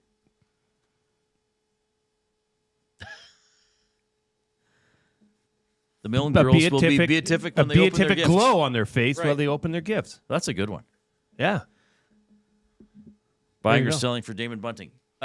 Speaking of traditions, we've seen just a couple of people, so a few people say actually, that they open a gift Christmas Eve. Yes. Now, in my long life, I have met people who will do all the opening on Christmas Eve. Is that common? I feel like that's not common. No. You can sneak one. But I have heard of, we open on Christmas Eve. No. I mean, that's just crazy. That's crazy. I usually, the girls will definitely talk us into, hey, come on. Just give us one. Give us one. Give us one. Give us the goofy one. Yeah. Give us the least exciting one. Yeah. Just so we can open something. So we usually bend the knee and get it great. done. And then April looks at me and says, come on, give me one. So I usually bend the knee on that too. Oh, then April gets to open one too. Sure, why not? It's Christmas. And do you get to open one on Christmas Eve? Or does Papa J gets nothing? Gifts. No. Papa J doesn't get any gifts at all? You now get I to- feel bad. I should have got you something. You get to live here. No, of course. When I got home from the Oilers game last night, I went and unplugged the Christmas tree, and I noticed there were quite a bit more gifts under the tree than when I left in the morning. So they wrapped while you were at the game. Somebody did, I believe. Somebody did. Santa, perhaps. Did you see the gift I got Wanook today? No. Our coup. No, he doesn't talk to me. Ah, that's too bad. I wonder why. Well, is it really? So I got him. It's called the Rabbit. It's a wine opening set. Oh, you told me you were getting him this. I did not see it though. So it's like he did not deem me. It's an electric corkscrew. Sufficient. It's an electric corkscrew, and actually, remember you had the wrestling finishing moves. I did, yes. Well, Spency 5 Oh, Centsy did you this give it morning. to him on the hangout? Yeah, No, I didn't yeah. get to see much of the hangout today, unfortunately. Spency 5 Centsy said that should be the new name of Jay's finishing move in the EST Wrestling Pro Wrestling Whatever Federation. it's called, yeah. The electric corkscrew. I don't know what I do or I don't know how what that you would works. do. You would somehow, it would involve some sort of pile driver or spinning maneuver, I guess. All right. Hey, I was thinking, what are we going to do for our New Year's Eve show? Well, there is a game that day. I think we'll do some lists. Like, can we do Not all a lists, year in but, review? And just play the Sobrowski interview over and over again? Yeah. And the Chuba interview? Sobrowski, Chuba. I don't know if we're going to do a best of or if there'll be stuff to talk about that day. I want to do, there's only 3 shows left in 2024 for us. Yeah. For 2 for you. So Monday the 23rd, Monday the 30th, and Tuesday the 31st. I want to do a New Year's show, though, that is like, becomes a tradition for us. Well, thanks for telling me now so we can plan it. Well, you got time. Have you ever thought about talking to me when we're in the bullpen? You got 11 days, brah. Oh, I got 11 days. Okay, look at Saban. We got the ESTV on. He's got the fedora and the earmuffs. He looks like a mobster why not just from wear the a toque? 1990s. Why not just wear a toque? Like Herb Street's wearing a toque. If Herb Street can wear a toque. They got those ear things. Is that McAfee in the middle? Of course. So it's Herb Street, Saban, McAfee. McAfee has no headgear at all. He's tough. Because punters are tough. Kickers are probably the toughest people in football, Jay. Send us your ideas for what we should do and make it a yearly tradition. Make it a tradition. One thing I want to do for Reid's top 3, and we're going to have today's top 3 in a few minutes. What I want to do for Reid's top 3 before the end of the year is the top 3 books I read this year. Because I read more books this year than I have in a while. Now, I have still not read a lot of books by probably most people's standards, but I probably read, I would think, a dozen, maybe 15 books. 6 of them were Jack Reacher books, but they're good. That's a good series. The Reacher series is good. I'm reading one right now, Echo Burning. But usually on New Year's Eve, they do some sort of, review or talking about things that happen. Okay. Maybe we can compile some of the best moments from the show. We'll have to put our brain to it. Well, yeah, that's fine. I could start cutting stuff, and we could have a best of. When are you going to start cutting stuff? When you say go. It's like when you say jump, I say how high. Well, that's true. All right. I'm here for you, bruh. I think we should do it. The problem is that the hard part is remembering what. Well, we've only done a third of a year of shows. Wait till we have a full year to pick from. Yeah. Well, we'll maybe this year will be our, we'll get it going, but starting next year we'll compile a list, and we'll start being proactive. Yeah, So we that could put on some of the best stories people told, like Sabrowski at Yankee Stadium. Yeah. But we will have a game that night. There will be stuff to talk about. Okay. We can do both. But I guess we can Nobody do some said you both. could do some both. fun moments And from we'll the show. dress up. We'll get dressed up. Well, okay. Yeah, Well, I'll probably wear a suit that day. Then I will too. Because it's a game day, so I sometimes have a suit on. Then home game day. We'll full suit and tie. Okay. And then we'll maybe bring in some, maybe a shrimp ring. What's the fascination around here with shrimp rings? You ever had one? Well, okay, Reid. What's your fancy food? Nothing. At work. I don't come to work to have fancy food. Well, think outside the box. What would be fancy for you? Okay, I'd like shrimp, but why a shrimp ring? We're going to put a shrimp ring between us on the table? Yeah, and then I feed you one, you feed me. Wow. Now I'm all in. If that's the condition of the shrimp ring. Thank you. Sorry, I didn't realize that's what it was, Jay. Hey, Zach, get a load of this guy. Wow. Yeah, we should put some thought behind it. But I think some sort of a best of. We'll start compiling things. Yeah, we could play some clips. Because all of our, it wouldn't be. Koob, you've been cutting stuff, right? Yeah. Coop's I'll been get right saving on everything. Yeah. We have had some good moments on the show. I think between you and I, we can. Hula Boy Steve says shrimp rings are mediocre at best. Thank you, Hula Boy Steve. I'm not disagreeing with that. I just think they are a festive treat. Okay. I've never associated shrimp ring with a festive treat. What do you associate it with? Just there being shrimp around. I'd never realized a shrimp ring was something special. We could have a limerick segment. Yeah, we'll have a limerick segment for sure. Is a shrimp ring... Okay, so say my fictional future girlfriend. Yeah. I go to the family for Christmas. And I wear the onesie. I get initiated into the cult. And then it's like, well, Reid, what did you bring? Well, I brought a shrimp ring, everybody. They would be ecstatic. Oh, seriously? Yes. I caught the shrimp myself. Especially if you bring the jumbo shrimp. In Chip Lake. Yes. The shrimp of Chip Lake. From Pinto Creek.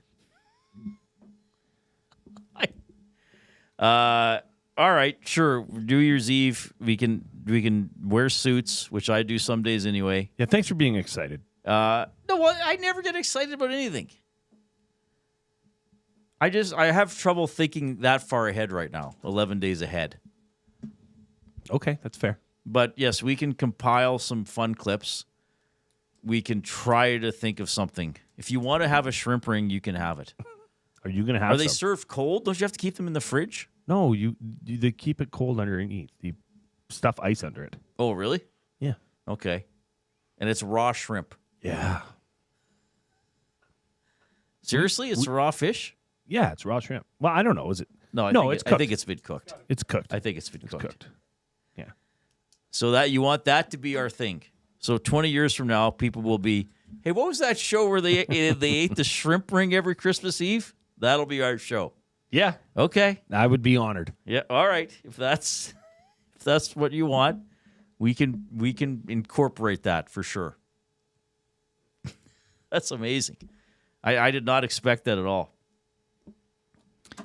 T. Wilson, best read for me this year, The Fighting Bunch and the Battle of Athens by Chris DeRose. True story of a group of World War II vets who overthrew a corrupt county in Tennessee.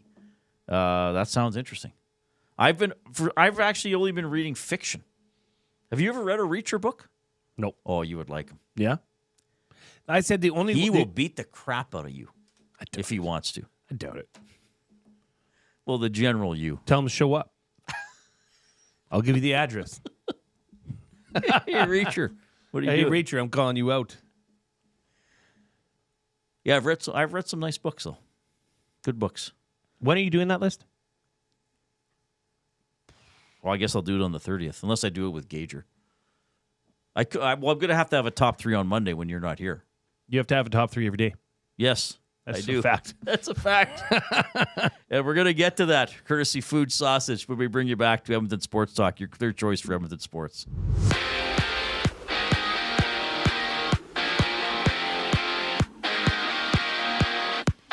Right now, the Sabres are down 2-0 against the Leafs. The Canadiens and Red Wings are tied at 1, while the Panthers trail 1-0 in their game, with the Blues having all of those games nearing the end of the first. And tomorrow, the Sharks and Oilers face off, having the GCL Diesel Oil Stream pregame show with Tom Gazzola and Hernan Salas live at 1 o'clock right here on EST. And on the court right now, the Hornets are down 41-23 at the end of the first against the 76ers, while the Bucks get set to play the Cavs and the Thunder meet the Heat on a 3-game NBA slate. The Reid Wilkins Show with Jay Milne wraps up on the other side of the break. I'm Zachary Kubusch, and that was your sports update. Book your holiday party at the CBH today. The Canadian Brewhouse is your ultimate destination for events, parties, fundraisers, and more. 'Tis the season to celebrate. Visit and book now in-store or at thecanadianbrewhouse.com. Looking for a winning strategy for your retirement? Contact me, Joaquin Gage at K4 Financial, where expertise meets dedication. I will always look for a careful approach to your retirement, ensuring your financial future is secure. From tailored strategies to clear, actionable advice, I'm here to guide you every step of the way. Don't leave your future to chance. Get in touch with me, Joaquin Gage, today at k4financial.ca or email joaquin.gage@k4financial.ca to start planning for a brighter future and a more secure retirement. Edmonton Sports Talk delivers a mass audience of key influential customers to your business, all while you associate your company brand with the biggest names, the hottest sports news, and teams from every league around the globe. Oilers and Elks, NHL, NFL, Major League Baseball, and the Association, Formula One, soccer, golf. Oh, sweet mama! The excitement is palatable on Edmonton Sports Talk. It's where fans go to get their sports fix and where our partners find the most loyal consumers. Contact us today and see how our team on Edmonton Sports Talk can score the biggest goals for your business. With various advertising options available, email business@edmontonsportstalk.com or head to our website and send a message at edmontonsportstalk.com. The countdown is on to the legendary Boxing Week sale at FXR Factory Outlet Superstore. Don't miss the best deals of the season on fan favorite gear. Huge savings on FXR lifestyle apparel and outerwear, along with FXR Adrenaline Unlimited merch. Miss this event, and you miss out huge on the best deals for the entire family. More great incentives in store, so mark your calendars, gather the crew, and head to FXR December 26th through 31st. 324 Mayfield Common in Edmonton.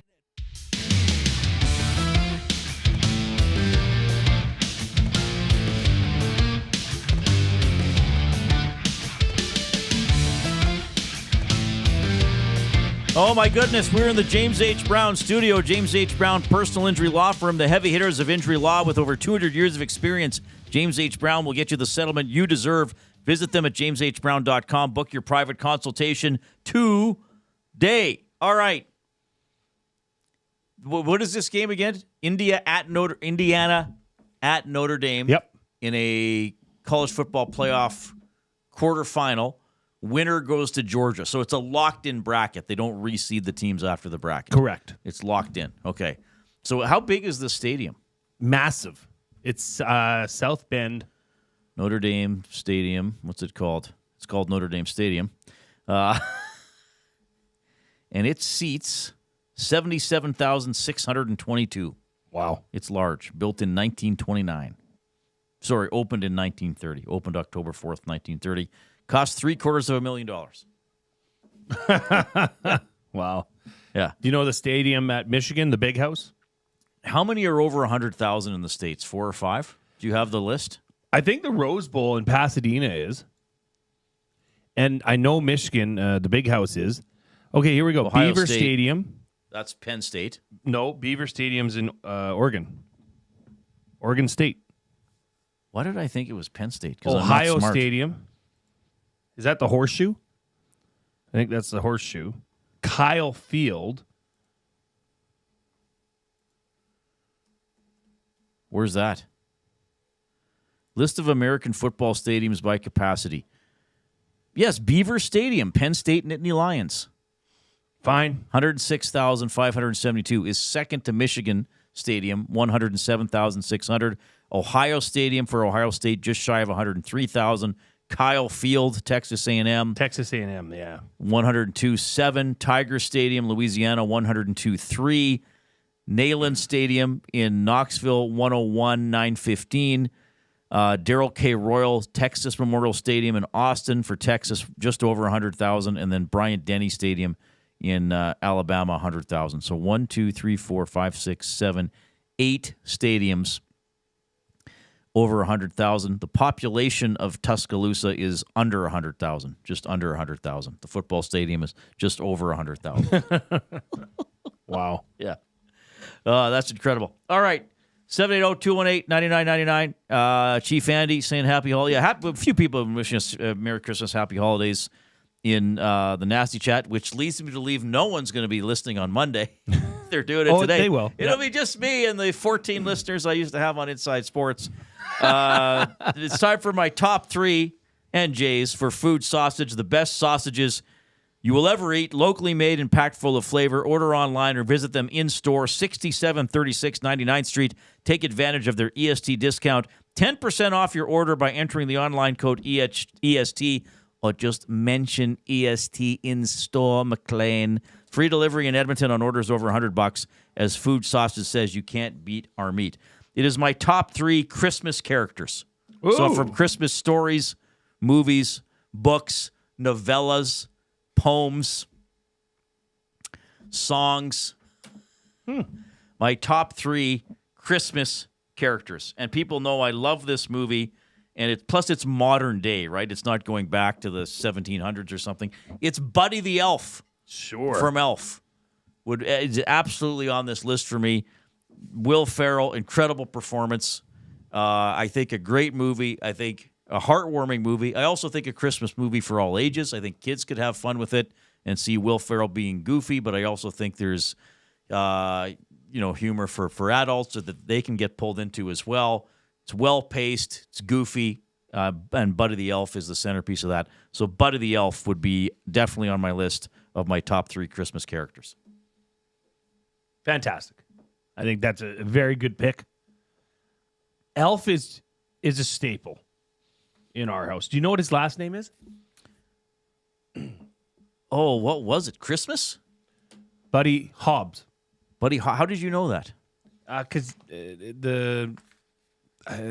was that the James Caan character's name? The elf, the dad elf. Oh, the Bob Newhart? Bob Newhart. Oh, okay. I said it at some point. All right. Am I doing all mine? And then you'll Well, offer a I'll couple do my if you have? first one. Okay. You can't have Christmas without this character, and that's John McClane. What? Why would you do that to me?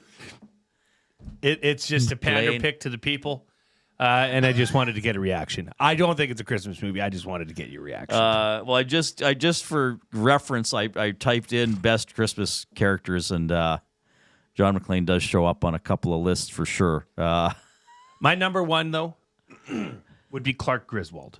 Oh, nice. Yeah. Okay. I think he's an incredible character. I caught the tail end of that movie.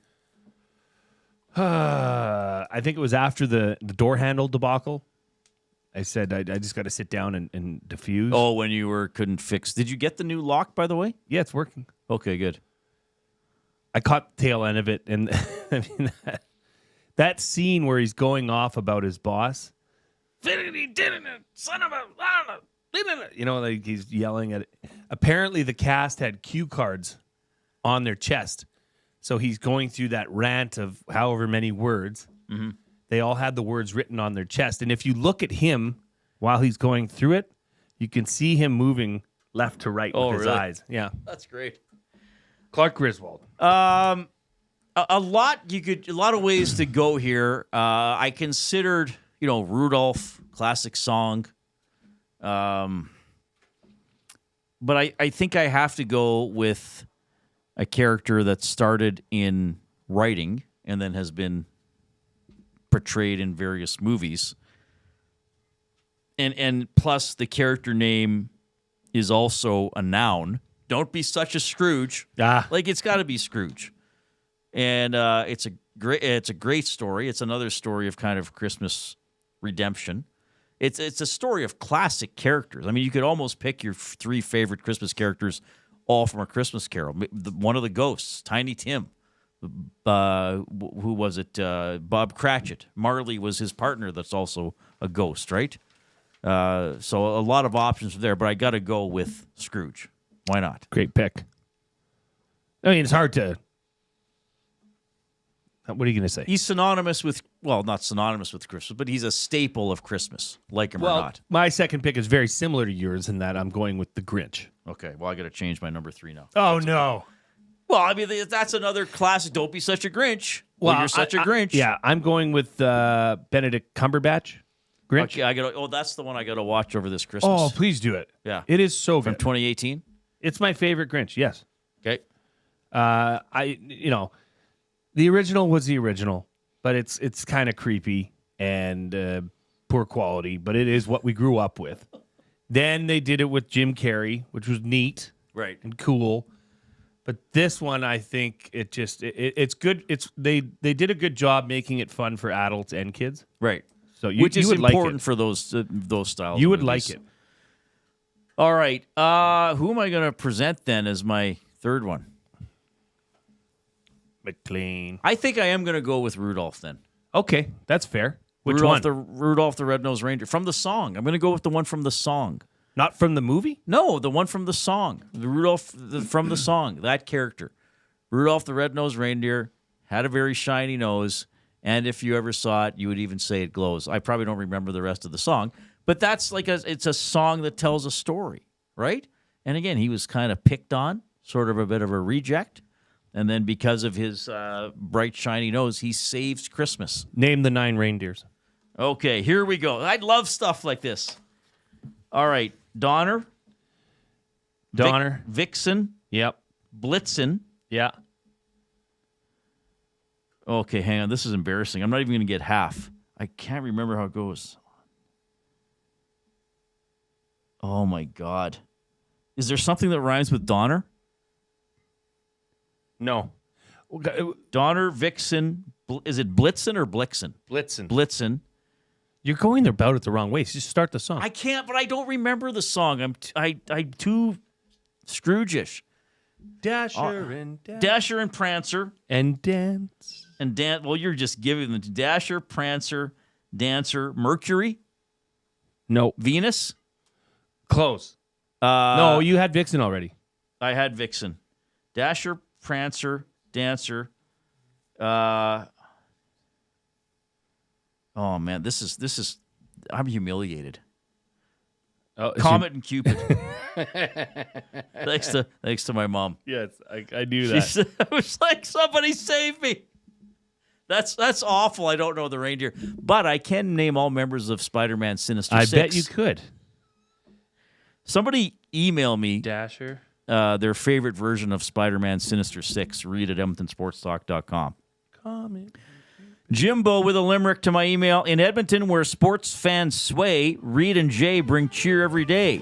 With festive delight, they talk sports through the night. Merry Christmas to all they convey. Jimbo, excellent work. First try for Jimbo. I feel so badly. I got 3 reindeer out of 8. That's horrific. That's 37.5%. Do you know there was actually a 10th reindeer? Juno. Nope. Marvin. Nope. Herman. Nope. Vomit. Nope. Can you imagine if there was a reindeer named Vomit? Who's responsible for this? Santa said with a scowl. It was Vomit. It was Vomit, everybody. Why does everyone just assume it's me? He's just dry heaving in the background. It's an acid issue. No, Vomit could go at the front. That's fine. Even Rudolph's like, no, actually, no, Vomit's good at the front. Take the lead, bro. Take the lead. You go ahead. All of the other reindeer. Yes, I should have known that. You should have. So Rudolph is my my top 3 Christmas characters I are... didn't get to finish mine. No, I'm just recapping mine quickly. Okay. Buddy the Elf, Scrooge, and Rudolph the Red-Nosed Reindeer. The thought of your mom watching the show and then she's probably turned the volume down and went and sang it to her. No, she just knows them. She would know. I don't know why. She just knows some stuff. She was a teacher, though, right? No. Oh, okay. It was just your dad. My dad was a teacher, principal. Yeah. This is a duo. Thing 1 and Thing 2? No. Wait. Cloak and Dagger? No. A Christmas duo. Yeah. Laurel and Hardy. No. Coob, help me out. Coob is like, when is the show over? Somebody have mercy on my soul. I'm trying to think here. Okay, it's a duo. Animated? No. Real people. I'm standing firm on this. I don't care if we go till 6:10. So is it a duo? A Christmas? Are they humans? Yes. Planes, Trains? Are they fictional characters? Good guess, but no. So they're humans from a movie? Yes. They're human characters from a movie. Yes. Okay. A man and a woman. No. Okay. Made in our lifetime. Made since 1974. Yes. Made since 2000. No. Charlie Brown? No. No, they're humans. They are humans. Two men? Yes. So from a movie. Yes. Was it a one-off movie or were there more than one? More than one. So it was a series of movies. Yes. But it's not The Vacations. No. Is it the 2 robbers from Home Alone? Yes. Joe Pesci and the other guy. I can't remember his name. The Wet Bandits. Marv. That's incredible. That's pretty good, actually. Marv Merchants. Oh, what was he? I'm Harry and Marv. I'm so upset I don't remember that actor's name. Daniel Stern. Joe Pesci and Daniel Stern were the 2 actors. That's a niche. That's like a niche pick, but also a obvious popular pick at the same time. Great bandits. Are all the Home Alone set at Christmas? I think I've only seen the first one. Yeah, the second one they go to New York. And remember he the pigeon lady, the creepy pigeon lady? I don't think I saw it. Yeah, don't worry it. And then Home Alone 3. Is McCulkin still in 3 or isn't it a new kid in 3? I heard it's Culkin's ghost. That there's a reboot. And Culkin's in it. Yeah, he could play the dad now. He could play the granddad now. There are 6 Home Alones. 1, 2, 3, 4. Home Alone, The Holiday Heist, and Home Sweet Home Alone, made in 2021. Yeah. Wonder who's seen all of them. So Macaulay Culkin was in the first 2, and then he plays somebody else in Home Alone 4. Or no, sorry. No, sorry. A different... Kevin McAllister is played by a different actor in Home Alone 4. So McCulkin's... But now McCulkin could play one of the robbers. Could he not? Yeah. Sure thing, brah. That'd be a twist. He comes back and murders the old man that lived across the street. Oh, jeez. Portions this hour presented by Canadian Brewhouse. NFL lives at the Canadian Brewhouse with Thursday Night Football and your chance to win a trip to an NFL home opener of your choice. $1 off tankers of Bud Light and Budweiser. Details at thecanadianbrewhouse.com. Oilers tomorrow hosting the San Jose Sharks. It's a 2 o'clock game at Rogers Place. We'll have coverage with the GCL Diesel Oil Stream pregame show at 1. Sunday, it's a 6 o'clock game against the Ottawa Senators at Rogers Place, and our pregame show will start at 5 with Tom and Hernan. Jay, Merry Christmas. All the best to you and your family. Thank you, Reid. Merry Christmas, everyone. Happy holidays. Coop and I will be here Monday. Talk to you then. Get to know the winners, props, plays, parlays, and more with Nielsen and Hustler. Weekday mornings at 11 on The Lock Shop. Only on EdmontonSportsTalk.com.